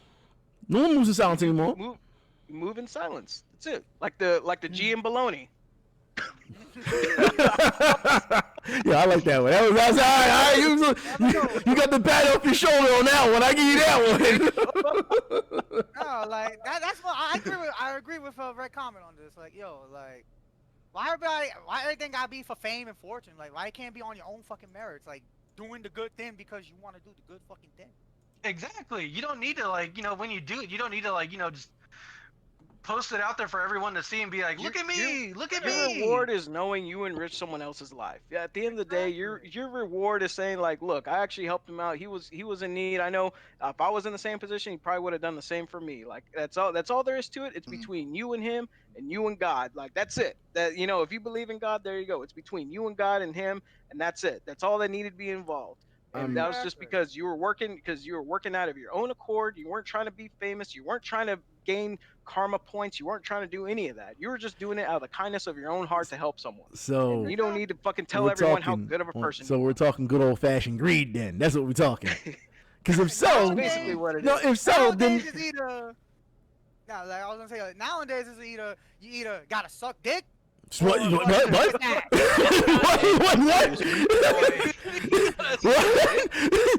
come from? That came out of nowhere.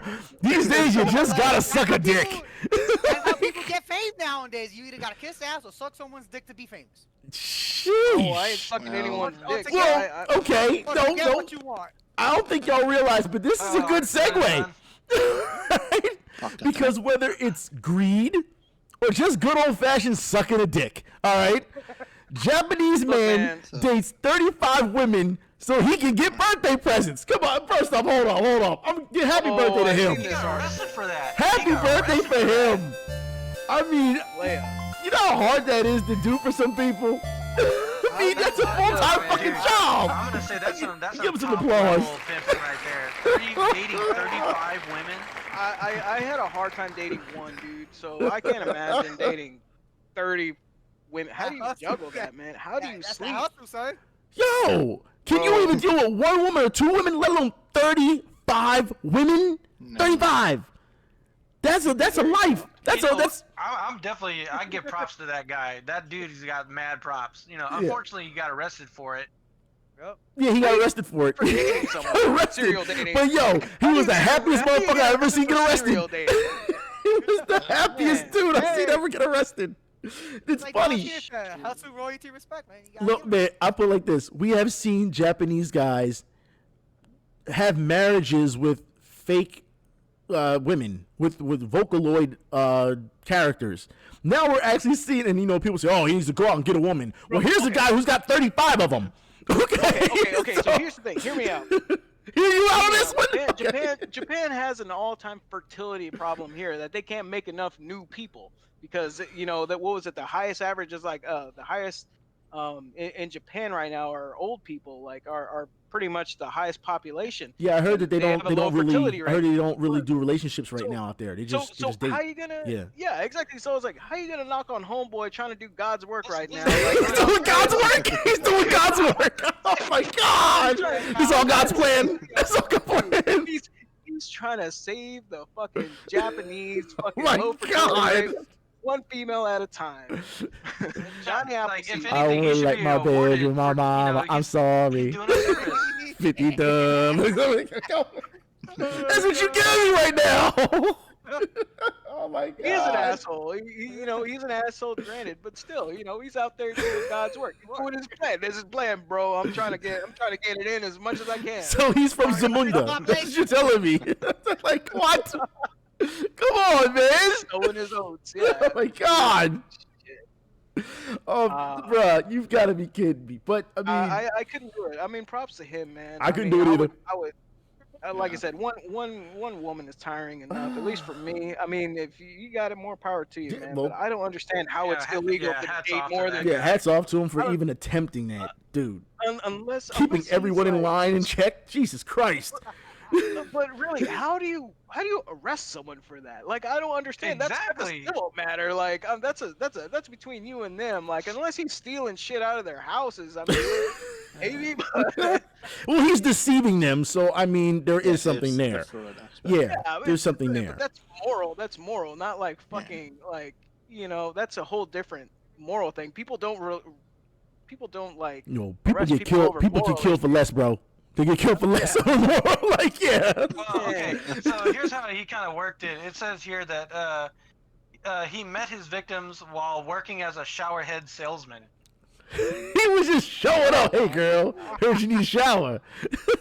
Want me to install it for you? We can get in. Like, come on, man. All you single guys out there, all you gotta do, look, is just fucking sell shower heads. You're in. You're in their Yep, bathroom. you're good. You're At least you know they clean. Halfway Take- there. take- Just take bring a step bottle of to the side champagne there, and pool just, boy. and just set it down while you're, you're working on the shower head. Bring a bottle of Yo, champagne. he sold them a hell of a product. It was like, I also do installation. Oh fucking God! Oh my God. Oh my God. What kind of shower heads was he selling? Was it those like It must have been some damn good shower heads. I don't think it was the shower head, to be honest. What did he say to them? Hey, yeah, not shower though. Is that what we're calling them now? We're calling them victims. God damn. I mean, he was checking to see if the pipes were clean or not. I'm just saying, he was installing, dog. Like, what you want him to do? Like, It took a long time to install that thing, I tell you what. No shit. oh my God, y'all got my head hurting. But speaking of, y'all had said your head hurt. Yeah, gotcha. But it gets better. Pow! It gets better Like- for the next topic. Yeah, well, no, he was talking about. He said, women, it's hard to deal with one woman, and that's what our next topic is. It's actually about one woman, and sorry to have to report this, but a Tennessee woman is sentenced of sexual assault of a 4-year-old child and their dog. That's right. A 4-year-old child, and We got a new yep. challenger to the Florida woman. Here we go again. What the fuck, dude? The 4-year-old dog, child too. and a dog. The dog. What the fuck did the dog do? They need to be. Oh my God. Oh, It was Scooby too, okay? look, lady. God You gotta damn get it. your priorities before you start diddling kids and dogs, man. Like, Yeah, for like, real. Look, Yeah. first of all, okay, how are you that ugly? I mean, obviously someone like had to have fucked you at one point to have a kid. Oh my God. True. Someone fucked you. You just don't want to say who, but it's fine. But someone fucked you, so it means you're But at fuckable. least it's something. You know what I'm saying? You still got options out there. You don't have to go fucking kids and dogs. Like shit. dude. What I'm trying to figure out. I mean, it's bad enough that a 4-year-old kid was involved in this, but what the fuck did the dog do? The dog didn't deserve What that. the fuck did the dog do? The dog. The poor animal. Well, So the kid here's the was a thing. poor kid too. Don't get me wrong, but the dog, like, Here's my takeaway from it. Here's my take from this is that like it's not just always the other way around where men are the predators. There are female predators out there too. It's not just, and you know what? It's not just a fucking there's just definitely female predators out there. male on female kind of Nah. sexual predatory action. There we And go. we're back. I want to say, Damn. I want to apologize for that quick commercial break. All right. They tried to cancel us because we were talking about too much. but we are out of the shadow realm. All right? Yeah. We have got out of another world. We are back. Yes, All right? For this we're topic, we are back. So We're back, bitches. yeah, you And we can't got the hold us back. So were y'all trying to cancel us? Gotcha, bitch. You gotcha. So it doesn't matter. Now They sure as hell tried. about this dog. And about oh my Lady, god. Look, lady. Like I said, someone thought you were okay enough to diddle to make a kid with it. Fuck you. Like, look, go out there, put on some makeup, whatever you got to do. Well, I guess you can't now because you're gonna be in Go to jail. jail. Yep. But you know what? Before you did that, you could have thought, you know what? Maybe I'll just put on a little makeup and just find someone drunk enough to fuck you. You know, Jesus Christ. like, Just pull up at the bar. What's that's up? what we gotta do. But no, You know what? the poor hang dog out- had to suffer. You hang out at the end of the bar until like someone's drunk enough to fucking take you home, and that's it. Yeah. But you know Just get what? a truck, dude. No, you really decided to fuck with a 4-year-old and a dog. So dude. what he is suggesting is that this woman should have showed up at the bar at about 11:30 and not leave till close. Exactly. That's it. That's Pretty all you much. had to do. Easy win. Well, you could Sounds have like gone to experience, don't it? truck. I'm just saying. Look, I don't know. I'm just saying, man. It's. I mean, we live. it's a horrible thing one way or another, but it's Yeah. unfortunate for the dog. It's unfortunate for the kid and the Listen, dog. listen, pull up to the animal shelter and just be like, I need the D. And, well, yeah, and the kids too. I mean, that lady from Tennessee, There's something wrong with her. she's messed up. Yeah, she's definitely messed messed up. I guess, gentlemen, your weekly picks for I was this gonna week. say, like, What y'all got for them? Brian, you want to go first? Yeah, man, I guess we can go first. All right, go ahead. I guess I can go first. We didn't get to cover it last time, but I was talking about. I think I talked about. I still We're wanted supposed to do talk about more HoloLive. yeah, VTubers. And just go more into just kind of like a quick overview of like the content. I just said like again, I've been down the VTuber rabbit hole. I finally want to like flesh it out a little bit more. The ones that I focus on right now are Gargura, Amelia Watson, also Kureji Ali and Paviola Rene. They are actually pretty good. Let me go over them real quick. Gargura, she is, of course, I think everyone knows, Shark is Girl. the Shark Girl. Yeah. She's a Shark Girl. She is probably the biggest fucking explosive growth I've ever seen in any YouTuber. Period. Yeah. Like, how do you almost? She's almost at 3 million, and she debuted in September. Must be nice. That's ridiculous. That is ridiculous. That's unheard We of. talk the That's truth, we don't get shit. You put on a character, they get 3 million. Yeah. Like, I love you made that. 3 million in that short amount of time, and you know, it's not like it's not unmerited either. She you can tell she's putting in work. She's actually creating some really good content out there. Just watching her play and just kind of be herself. And I think a the ball draw, of energy. she's definitely a ball of energy, and the way she interacts with her audience, I think that's the biggest draw, is that these HoloLive, they figured it out that they know how to interact with their audience and take them along for the ride with them. Amelia Watson, before I get into her, Gura's some of her best streams are going to be her horror gameplay playthroughs, where she's playing Dead by Daylight, or whether it be that, or even she just recently finished Resident Evil 2, the remake.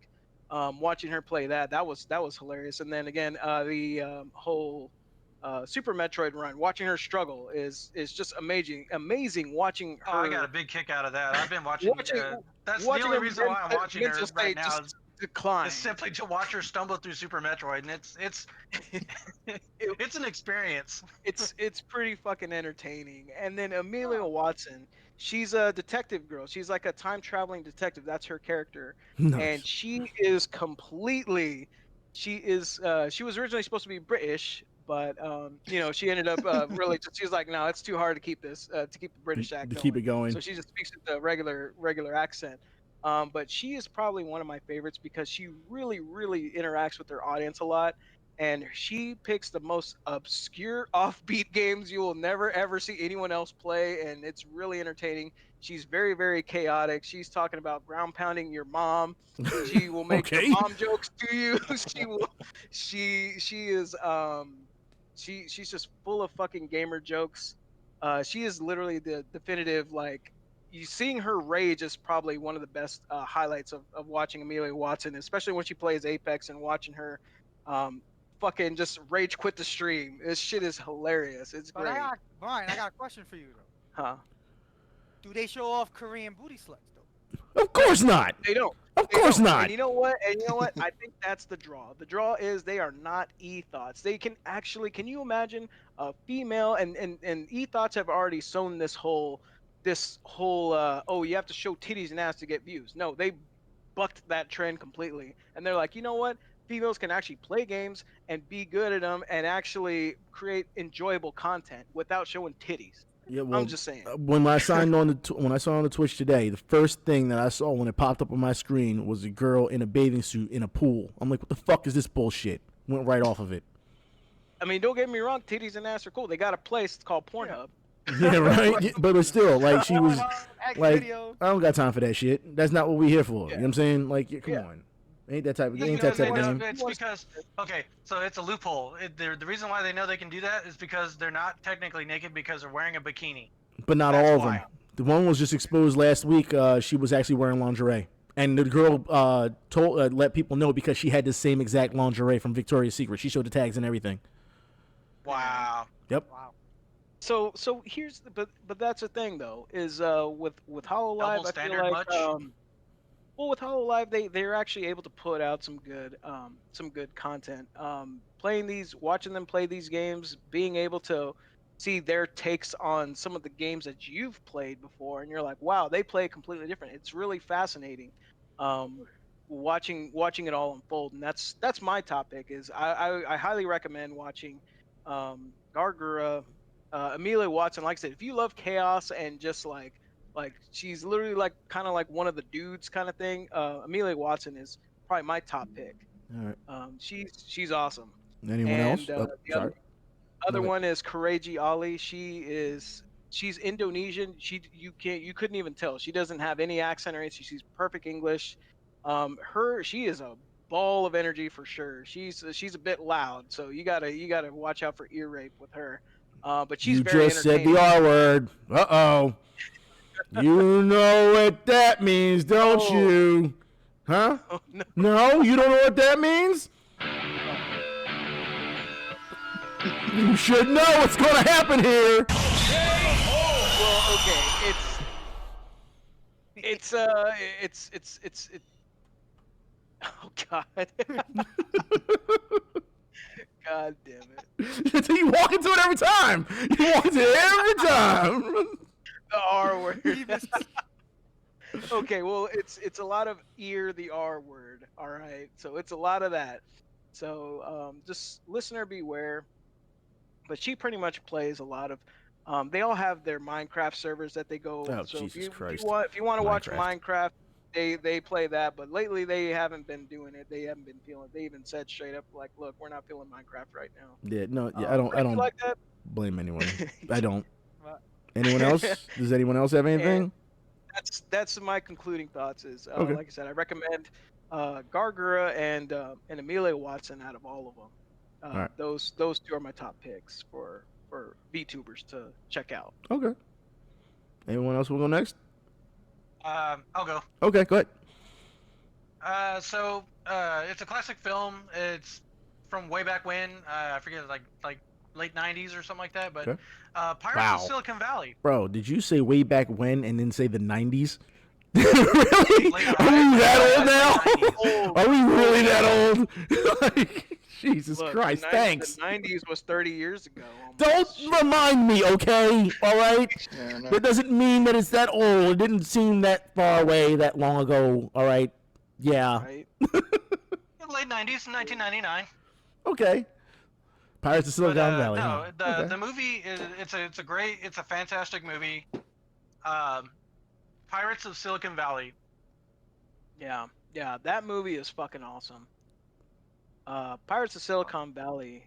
Go ahead, Doom. Take it away. Like What is it about? it's pretty much like it's a loosely based story on like how Microsoft and Apple came to be, and it's a really interesting and kind of a joy to watch, and it's fun to know that how Bill Gates started out Microsoft based on a lie in a hotel room.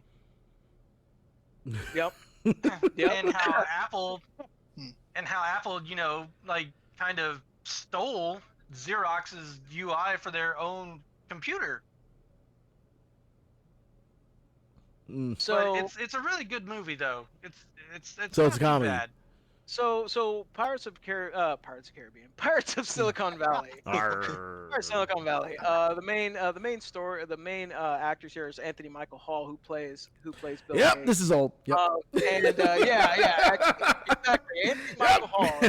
Yep. There's a name. Breakfast Club. Fucking Weird Science. Yep. And Yeah. Noah We're now the Wiley, Uncle Pod. Noah Wiley. Yeah. I think he was, Noah Wiley. It was showing he was known for ER. He played John Carter. Yeah, from yeah. 94 to 2009. He was in Donnie Darko as Professor Kenneth Montauk in Donnie Darko. So these two, of course, Noah Wiley playing Steve Jobs, and Anthony Michael Hall playing Bill Gates. And it's just like you said, it's really fascinating to watch the origin story of how they began. And especially with Apple, you see that Steve Wozniak was the brains behind Apple, and Steve Jobs was mainly the guy. He was the market man. He was like, I know how to fucking sell this to the people, and I know what, like, I can see where and you cannot deny the fact that everyone loves to bag on Apple, but you cannot deny how much of a visionary really Steve Jobs was. He was really able to tap into the future and say, like, look, this is where everything's going to be headed. But he needed Steve Wozniak to make that happen. He goes, I don't have the technical know-how, you do, but I know where the industry is going to go.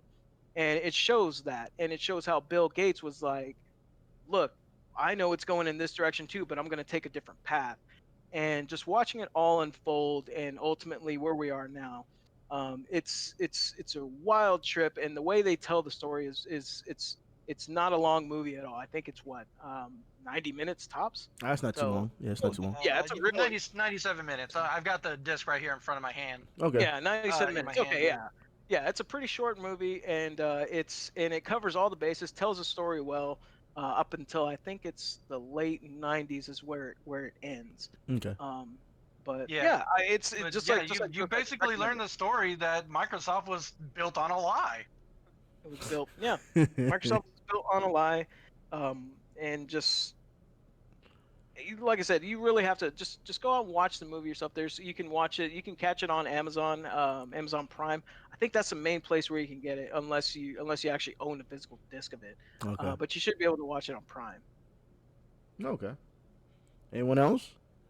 And then, well, I got one more thing to also add to. Go ahead. So if you like video game history and knowing stories behind certain things, I can recommend a YouTuber, especially a channel, Gaming Historian.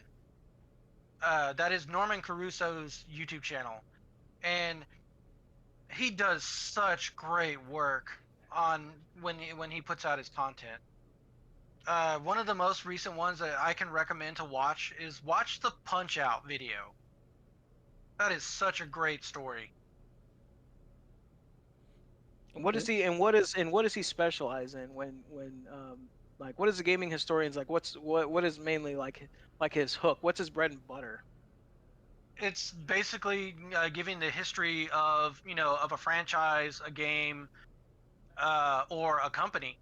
Yeah. And okay. it's so what he does, like, I mean, he does some really lengthy like digging and information interviews. One of the other ones he did, that's another fantastic video to watch, is the history of Tetris that he did, and So- it's great. wasn't I understood that his favorite things to cover were like any kind of legal battles that had to do with video games, things like that, like courtroom. Yes, his favorite subject to cover is anything that has to do with legal battles between companies.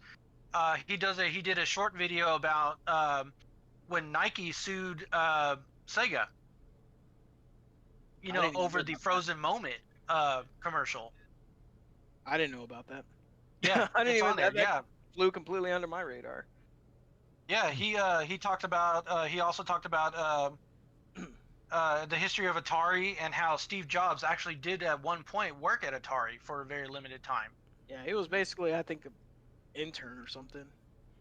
Yeah, he was kind of an intern, but he was like he was kind of a jerk to people in the office at Atari.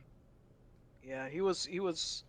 I heard about that story, and how Steve Jobs worked for Atari at one point, and kind of had big dick swinging energy, but he had no clout yet, so you can't swing your dick around if you. But that's everybody. That's everybody. He was just a nobody programmer with inside of Atari. And people would complain about him smelling bad because he wouldn't take showers. So he was the original Smash player. Got you. He was literally the dude was literally a dirty hippie, and he literally had an apple diet where he only ate apples. He lost so much weight doing that, and he was malnourished. Well, yeah. Well, I mean, fruit makes you go to the bathroom as much, and you have all that. I mean, yeah, I'm not surprised. I'm not surprised at all. Yeah. But Norm's channel, Gaming Historian, it's awesome. If you especially want to know some really good obscure history in gaming, I recommend it. There's some stuff that when I first started watching this channel, I had no idea about. Like, I mean, he even goes on to talk about how that it was like a 5-year-old kid sued Nintendo for what do you call it? Well, they saying that I'm gonna be canceled by Smash stands. Yo, they can eat me. I don't give a fuck. I don't give a fuck. What they gonna do? They got their own problems. Don't worry about canceling me, and worry about canceling all the pedophiles in your scene. Then we can talk. Shit. Yeah. Oh, joke. Just saying. But yeah, so yeah, like there's a video in there about a 5-year-old that sues Nintendo for basically being lied to on the game, but unfortunately the kid doesn't win the court battle, but it's a pretty surprising eye opener about it. Yeah. Okay. Anyone else got anything? I guess I go next All right. then. Go ahead. Odin, son, you're up. Let's go. The old man.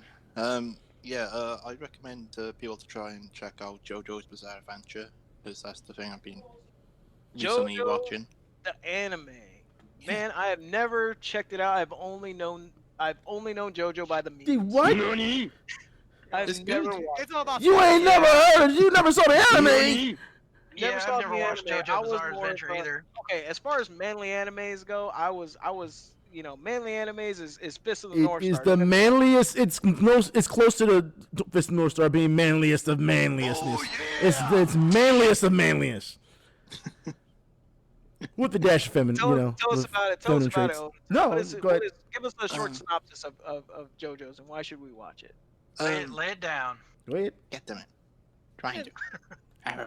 You put him on the spot. How do you quantify the JoJo's Bizarre experience? Quantify it as best you can. So pretty much it goes into like random episodes. It goes, I think, 9 episodes for one part, which was based on JoJo and his brother, well, half brother, because there's about the mask that he had from his mother, which she got from, I think, Turn Europe or something like that. You talking about Dio? You talking about that part? Yeah, I don't know, like the beginning. Phantom Blood. But pretty much it goes through random episodes, but the second part is probably the best. Because it leads to like Egyptians and their fights between him and his grandson, and it leads up to very good fights. And there's some good fight scenes. There's good actual, like they used the Germans, for example, in World War II, and twist them around because they're the ones researching to get immortality, which of course they lose in the end. because some obvious reasons, but- people already saying they don't like JoJo. I mean, it's not for everyone, but that's your recommendation. Yeah, it's not for mean, everyone. yeah, it's not for everyone. Yeah. What I'm saying is because of the the Who's I'm reading the chat. Some interesting animation, I'll say that much. It's very who's the interesting. target demographic for it? Yeah, well, yeah, there definitely is. Everyone's who's the target fabulous. Don't you know that? demographic? They're manly and fabulous. How can you deny that? Hey man, I like here's the showing thing. shows, okay? Bro, No, here's the thing. Like- the JoJo. mm-hmm. The only JoJo I like is Stardust Crusaders. To me, that's like the best fucking one. Which is the one with the dude that looks like he has rolled ice cream for hair? Oh god, Who is I that? haven't got that far. He looks like he has. That's right.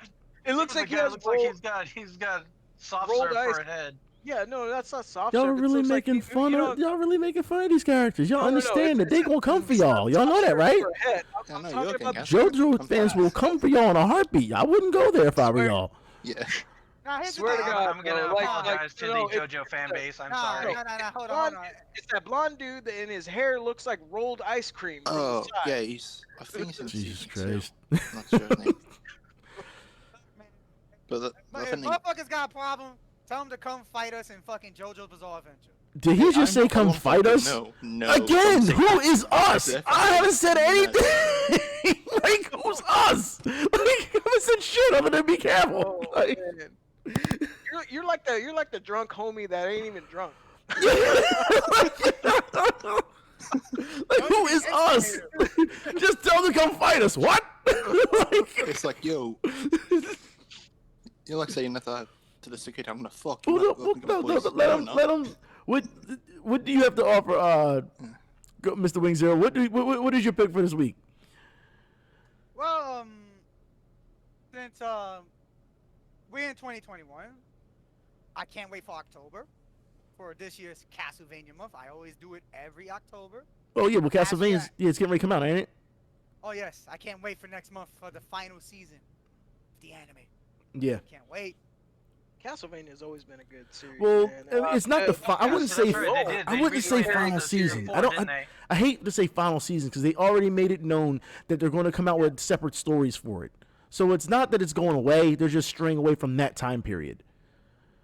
Yeah. Yeah, so because we're it was going by, it was all based around Castlevania 3, right? It was based around Vic Richter. Yeah. Okay. No, So- Trevor. Oh, sorry. I'm sorry. You're right, Trevor. Yeah. So Doom brought up a good point. Though Wing Zero, where is the story? Where do you think the story is going to go now that it pretty much closed up Castlevania 3? Where are they going to go with it?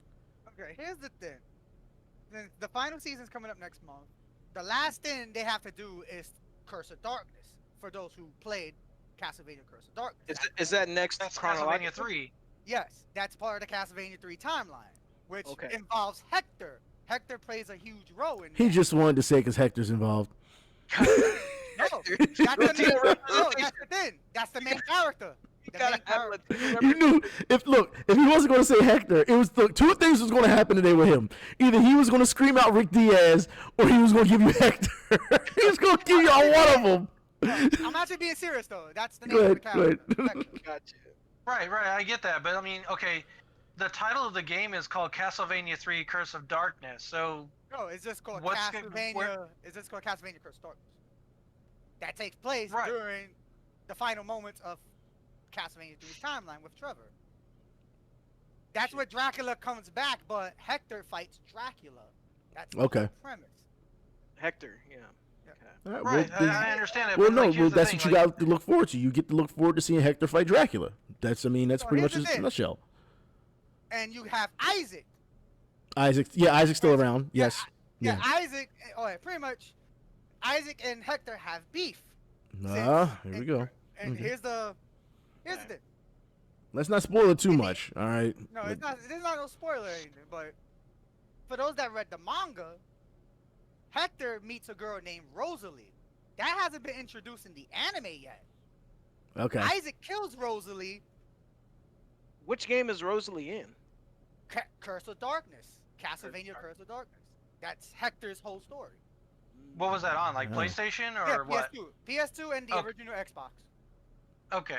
Okay, so Curse of Darkness. So fellas, if y'all wanna, everyone that's watching, if y'all wanna catch up on the story or play through it, there you go. Yeah. Yeah, I I'll recommend Curse of Darkness to anyone. That's a good Castlevania game. Okay. It's Can you get it on really Steam? good. I wonder. No, it's only PS2 and original Xbox. All Unless you have an emulator on your PC. We're not getting to that debate again. No, we're not Doing that again. There you go. There you go. There's your options, basically. All right. Yeah. My weekly pick. All right. My weekly pick this week is Gundam Build Divers. All right. For those who have not seen this, this is a great coming of age type series, mostly surrounded by kids learning how to build actual Gundams, and then you're putting it on the board for them to fight, almost like it's Yu-Gi-Oh. I think it's absolutely hilarious to watch these people interact with each other, especially the adults, because the adults take this shit way too seriously, and they always get body bagged. But it's hilarious. The best characters in there is gonna be Mao and Gyanko. Well, Those are my two favorites. even so, it's all about Fumina, man. Even- Fumina, Hoshino. regardless of people who, I'm sorry, Let's try though. regardless of who your favorite character is, this show has a lot of charm and has a lot of chemistry between the characters, and it actually shows you how to get into the hobby as opposed to just playing the games or just watching the anime. It's actually a world within a world that is really cool, and I could sit here, I could watch episode through episode while doing stuff, and I always get some type of kick out of it. There's always some laugh. There's always something that happens that some stupid adult has done that a kid is going to come up and just body them now. It's hilarious. So Toys to life. it is. So for me, I would say it's something that you could watch with your family. It's something you could watch with your children. It's something you could watch for yourself and have a good laugh and not feel guilty about anything. Oh, it doesn't have to be hardcore serious. It has its good animation moments. But overall, it's really a lighthearted show so far that I've seen. All right, that makes me say, hey, this makes me want to come back again, and again, because it deserves it. It's one of those shows that definitely deserves to keep going. And I mean keep going, I mean high levels of like series where you can grab random kids and have them, have the same, well, I'm just saying same experience, different experiences that everyone, starts out when they decide to start building Gunpla and starts getting into that universe. It's a really great thing to watch how the kids react to each other, how they interact with each other in school. Then they leave and then they go to the stores, and it just brings back a time where people were actually polite with each other and still have a quirkiness about them that is really celebrated in the show. And personally, I feel it's for right now, what I'm watching, it's one of my favorite Gundam shows to watch. It really is. I mean, I could have easily said Unicorn, but no. This show has One thing it. you have to acknowledge though. What? Iori's mom. Well, yeah. Yeah. Can't ignore that.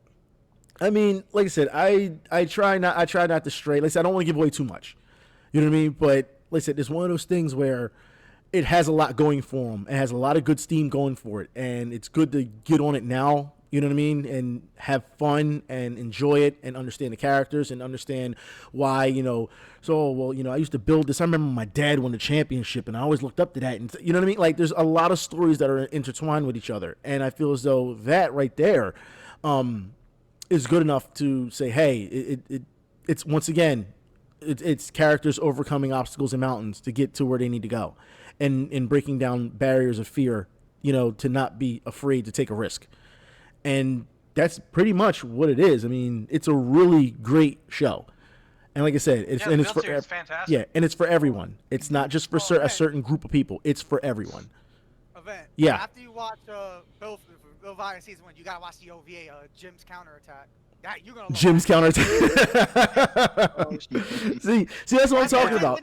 It pokes fun at certain things and different references, but it's such a good reference, and it's such it doesn't take itself too seriously. You know what I mean? Like, so without spoiling anything, what are one of your favorite moments so far that you've seen, or one of your favorite? Yeah, I think the best moment I had so far is when all the guys surrounded the little kid in the bar, and they're all like, "Hail Zeon, or Sieg Zeon." I mean, and I'm like, "Yo, y'all a bunch of grown ass men doing this," and this little kid looking at y'all like y'all weird, and then the kid's like, I'm gonna body you all anyway, and they all get offended and they start coming after the kid in the game, and he bodies them all, and they're just looking at him like, what the hell? Like, yeah. Your place trash. Yeah, he's like, I'm just here to pilot. He's like, what do you mean you don't build your own Gundam? He's like, get out of this bar. I'm like, first off, why is he in the bar anyway? Like, he's a kid. You know what I mean? Like there's a lot going on for it that has a lot of like, wait a minute, stop. Run that back for a minute. Let's see what's going on here. It's a lot of those moments that make you laugh a lot at the show. And like I said, it doesn't take itself, from what I've seen, it hasn't taken itself way too seriously just yet. But the comedy involved with the interaction between the kids and then the interaction between the kids and the adults, it's one of those timeless things. I feel that it's a very feel-good show, and that anytime you're having one of those days where you don't want to be bothered with people or you're having a bad day, you can put that shit on and just laugh. You know what I mean? It's one of those type of shows, and you still get your action as well. So there's that. I personally like the kit bashes they have in there. Those are some. Yeah, some of the kit bashes are cool. I think they are. Kit bashes. Oh, especially when they get into Build Divers Re-Rise. See, I haven't gotten that far yet. Right. I mean, that's that you'll see for it all when you get into Build Divers and Build Divers Re-Rise. But yeah, I have to agree. I love the Build Fighters series. Yeah, I did say divers earlier. Following Fighters, yeah. that, Build Fighters Try, and then you got Build Divers, and then Build Divers Re-Rise. Yeah, you got to start with the beginning. The OVAs that go with it. Yeah, like I said, it's a great journey to go on, and I think that it's something that I think a lot of more people need to. I think, to be honest, if people did this more in real life, it'd be a little bit more simpler. I think life would be a little bit more sweet and a little bit more simpler. Something like that in real life, like Build Fighters and shit. Because I got mad kit bashes. I got my busted ass custom Gundams. It really does introduce you, without building a Gundam, introduce you into how to build a Gundam, to get into the hobby. And I think that's what they do so great. Mm-hmm. So, I mean, but that's me. You know what I mean? But that's my suggestion for the week. I want to thank everybody for staying with us, for all our cancels and for all our commercial breaks. We will be back next time because we have some things we definitely need to talk about that we didn't talk about. Before y'all leave, just for a reminder, we will be coming up with the Great Terminator debate. That's right. We will be talking about it. So there's a lot of stuff. That's gonna be Doom's wheelhouse right there. Yep. So we will be talking about it. So I want to thank everyone for staying here and talking with us, and and understanding our gripes, our grievances. I hope that everyone is having a good week. I hope that all of you do well. Take care of yourselves and your family and your friends, and please watch out for each other. All right. I'll talk to y'all later. Also, rest in peace to Black Rob. We just lost him not too long ago. Take care of your families. All right. Y'all take care. We'll talk to y'all later. Y'all be safe. We out.